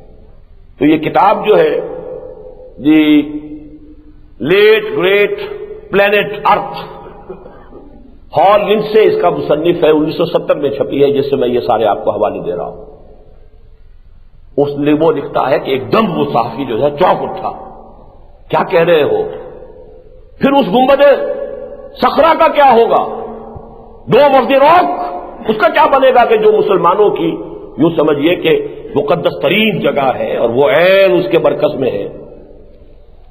اس نے کہا this is of course an open question, who knows maybe there will be an earthquake, ہو سکتا ہے کوئی زلزلہ آئے اور مسجد قبا گر جائے، کوئی آرٹیفیشل زلزلہ بھی پیدا کیا جا سکتا ہے، کوئی بام وہاں پہ رکھا جا سکتا ہے، بام بلاسٹ۔ 20 سٹوری بلڈنگ جو تھی تباہ ہوئی ہے ایک بم سے، اوکلاہوما میں 200 آدمی مرا ہے ایک بم سے۔ تو سوچئے کہ مسجد اقصی کا کیا حال ہوگا؟ یہ طے ہے، اور 40 برس ان کے اب پورے ہو رہے ہیں۔ نوٹ کر لیجئے 1948 میں فتح کیا تھا، 1998 آیا کھڑا ہے سر کے اوپر۔ اور یہی رشوت ہے کہ جو زائنسٹ دے رہے ہیں یہودیوں کو کہ یروشلم کے معاملے میں ہم قطعاً کوئی کمزوری نہیں دکھائیں گے، یروشلم ہمارا ہے، اسرائیل کا پایہ تخت دارالخلافہ رہے گا، یہیں اب امریکہ کی ایمبیسی بھی شفٹ ہونے والی ہے، وہیں ویٹیکان کی ایمبیسی بھی جو ہے وہ بھی آ کر بننے والی ہے، یہ تو ہمارا ہے۔ اور یہاں پر اور اس کے بعد وہ سارا سلسلہ شروع ہو جائے گا جو احادیث کی کتابوں میں کتاب الفتن۔ ظاہر بات ہے مسجد اقصی کے گرنے کا نتیجہ وہ نہیں نکل سکتا جو کہ ایودھیا کی مسجد کا ہوا ہے۔ ایودھیا کی مسجد تو تھی، اور مسلمانان ہند نے بہرحال اس کو کچھ نہ کچھ اپنا جذباتی ایشو بھی بنا لیا تھا، اور اس میں سمجھتا ہوں کہ انہوں نے ضرورت سے زیادہ معاملہ کر لیا تھا۔ غیر آباد پڑی تھی بہت عرصے سے، اس کی کوئی حیثیت نہیں تھی۔ پھر یہ کہ وہ کوئی ہمارے مقدس ترین مقامات میں سے نہیں تھی، بہرحال ایک مسجد تھی۔ مسجد اقصی تو ہمارا قبلہ ہے، اس حوالے سے نوٹ کر لیجیے۔ اس پر جو طوفان اٹھے گا وہی ہے کہ جس سے اصل میں وہ بھٹی گرم ہوگی، جس کا کچھ آثار اب آپ نے دیکھ لیے۔ سعودی عرب میں بھی بم بلاسٹ شروع ہو چکے ہیں، اور این امریکن بیس پر، اور 4 امریکی مرے ہیں۔ کیا قیامت وہ سعودی عرب کے اندر برپا کریں گے؟ یہاں 2 مرے تھے، اس کے بعد کیا ہوا ہے؟ ساری جو ہے وہاں کے کراچی کے معاملے میں آ کر بٹھا دیا ہے۔ اب وہی ان کی جو ہے ساری سیکرٹ سروس بھی آئی بیٹھی ہوئی ہے، ہمارے سارے معاملات کے اندر تحقیق و تفتیش کا معاملہ وہ اپنے ہاتھ میں لے چکے ہیں۔ یہ تو پاکستان ہے، پھر بھی سعودی عرب تو ویسے ان کے ہاتھوں میں ہے۔ یہ ہیں وہ حالات کہ جس میں کوئی شخص اب کھڑا ہوگا اور کہے گا میں ہوں مسیح، اب میں قائم کر کے رہوں۔ اس کے بعد وہ ملاحم کا سلسلہ، پھر عرب میں اللہ تعالیٰ کے فضل و کرم سے ایک شخصیت ظاہر ہوگی، حضرت فاطمہ رضی اللہ تعالی عنہا کی اولاد میں سے، حضرت حسن کے اسباب میں سے، اور پھر وہ عرب کے اندر وہ مدافعت کا کام، ریزسٹنس کا کام ان کے خلاف شروع کریں گے۔ ادھر سے پھر دجال نکلے گا یہودیوں کا سربراہ ہو کر، کہ جو نبوت کا دعویٰ کرے گا کہ مسیح ہونے کا، خدائی کا دعویٰ نہیں، وہ نبی ہونے کا دعویٰ کرے گا۔ وہ دجال اکبر جو ہے وہ قیامت کے بہت قریب کی نشانیوں میں سے ہے۔ یہ دجال جو ہے جو نہ مسیح ہونے کا دعویٰ کرے گا، یہ تو سمجھیے کہ چند سالوں کی بات ہے کہ آیا چاہتا ہے۔ اسی لیے اس کی بڑی تفصیلی خبریں احادیث کے اندر دی گئی ہیں، اگرچہ اس کے بعد جو کچھ ہونا ہے، مسلمانوں پر جو ستم ٹوٹیں گے، خاص طور پر عربوں پر، بڑے عجیب سے الفاظ آئے ہیں حضور کی ایک حدیث میں، ویل للعرب من شر قد اقترب۔ اقترب کا وہی لفظ ہے جو میں نے آج سورہ انبیاء کی پہلی آیت میں بھی، اقترب للناس حسابهم واقترب الوعد الحق ویل للعرب۔ عرب کے لیے بڑی ہلاکت ہے، بڑی بربادی ہے، بڑی تباہی ہے۔ من شر قد اقترب، اس شر سے کہ جو قریب آ چکا ہے۔ تو قیامت قریب آ چکی ہے اور قیامت سے پہلے یہ آنا ہے، سب سمجھ میں آ رہا ہے۔ اس لیے کہ یہودیوں کے ایجنٹ ہی تو آج ہمارے حکمران بنے بیٹھے ہیں، خاص طور پہ عالم عرب میں سب امریکہ کے ایجنٹ، اس کی کٹ پتلیاں۔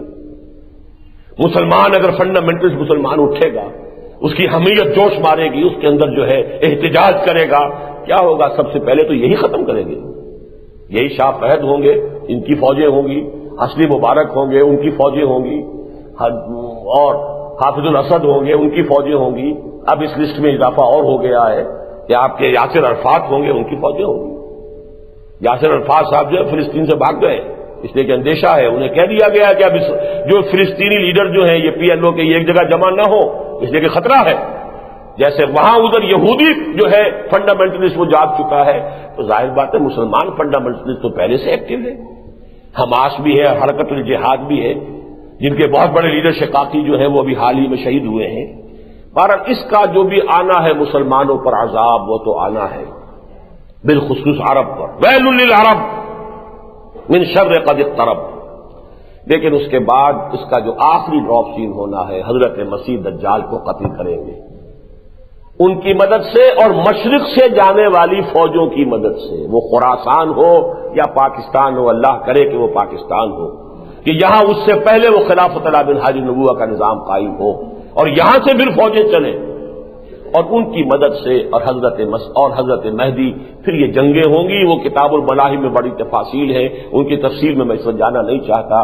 نتیجہ یہ ہوگا یہودی ایک ایک ختم ہوگا اور عیسائیت ختم ہو جائے گی، اسلام اور عیسائیت مدغم ہو جائیں گے۔ حدیث میں آتا ہے حضرت مسیح صلیب کو بھی توڑ دیں گے اور خنزیر کو قتل کر دیں گے، یعنی صلیب کا عقیدہ ختم ہو جائے گا کہ حضرت مسیح کہیں گے مجھے تو کسی نے سولی دی نہیں، مجھے تو زندہ اللہ نے اٹھایا تھا، تم نے یہ سارا جو پکھنڈ جو کھلا رکھا ہے یہ میری مصلوبیت کا، اس کی کوئی حقیقت ہی نہیں۔ یکسر الصلیب، وہ صلیب کو توڑ کر پھینک دیں گے، جو اس وقت ان کی سب سے بڑی علامت ہے، سمبل ہے، وہ گلے میں بھی لٹکا ہوتا ہے اور جو ہر جگہ پر جو ہے گرجے پر بھی کھڑی ہوتی ہے، صلیب ہی تو ہے۔ صلیب کو توڑ دیں گے اور خنزیر کو قتل کر دیں گے، کیونکہ یہ شریعت موسوی میں بھی حرام تھا اس کا گوشت کھانا، اور شریعت محمدی میں بھی، درمیان میں یہ عیسائیوں نے اس کو حلال کر لیا اپنے لیے، تو لہذا وہ بھی معاملہ ختم ہو جائے گا۔ شریعت محمدی ہی کا پھر جو ہے دنیا کے اندر بول بالا ہوگا۔ حضرت مسیح علیہ السلام 40 یا 45 برس تک دنیا میں، پھر وہ امن کی حکومت، عالم اسلام، عالم ارضی پر خلافت علی منہاج النبوہ کا نظام قائم رہے گا، اور اس کے بعد ان کا انتقال بھی ہوگا، طبعی موت بھی واقع ہوگی، اور ایک حدیث کے مطابق حضور ہی کے حجرے میں وہ دفن ہوں گے، اور حضور نے فرمایا قیامت کے دن وہ جب باعث بعد الموت ہوگا، نفخہ ثالثہ کے بعد، تو میں اور مسیح ابو بکر اور عمر کے درمیان میں اٹھیں گے، داہنے بائیں جو ہے ابو بکر اور عمر ہوں گے، درمیان میں ہوں گا اور مسیح ہوں گے۔ ایک بنی اسرائیل کے خاتم الانبیاء تھے اور ایک تمام سلسلہ نبوت کے خاتم ہے محمد رسول اللہ صلی اللہ علیہ وسلم۔ ان دونوں کو اللہ اٹھائے گا۔ اسی حدیث میں یہ آتا ہے کہ وہ شادی بھی ہوگی، ان کی اولاد بھی ہوگی۔ یہ ساری چیزیں ہیں کہ جن میں تفصیل میں جانے کا بھی اس وقت موقع نہیں ہے۔ بہرحال اب اسی پر آج اکتفا کیجیے۔ اقول قولی ھذا واستغفر اللہ لی ولکم ولسائر المسلمین۔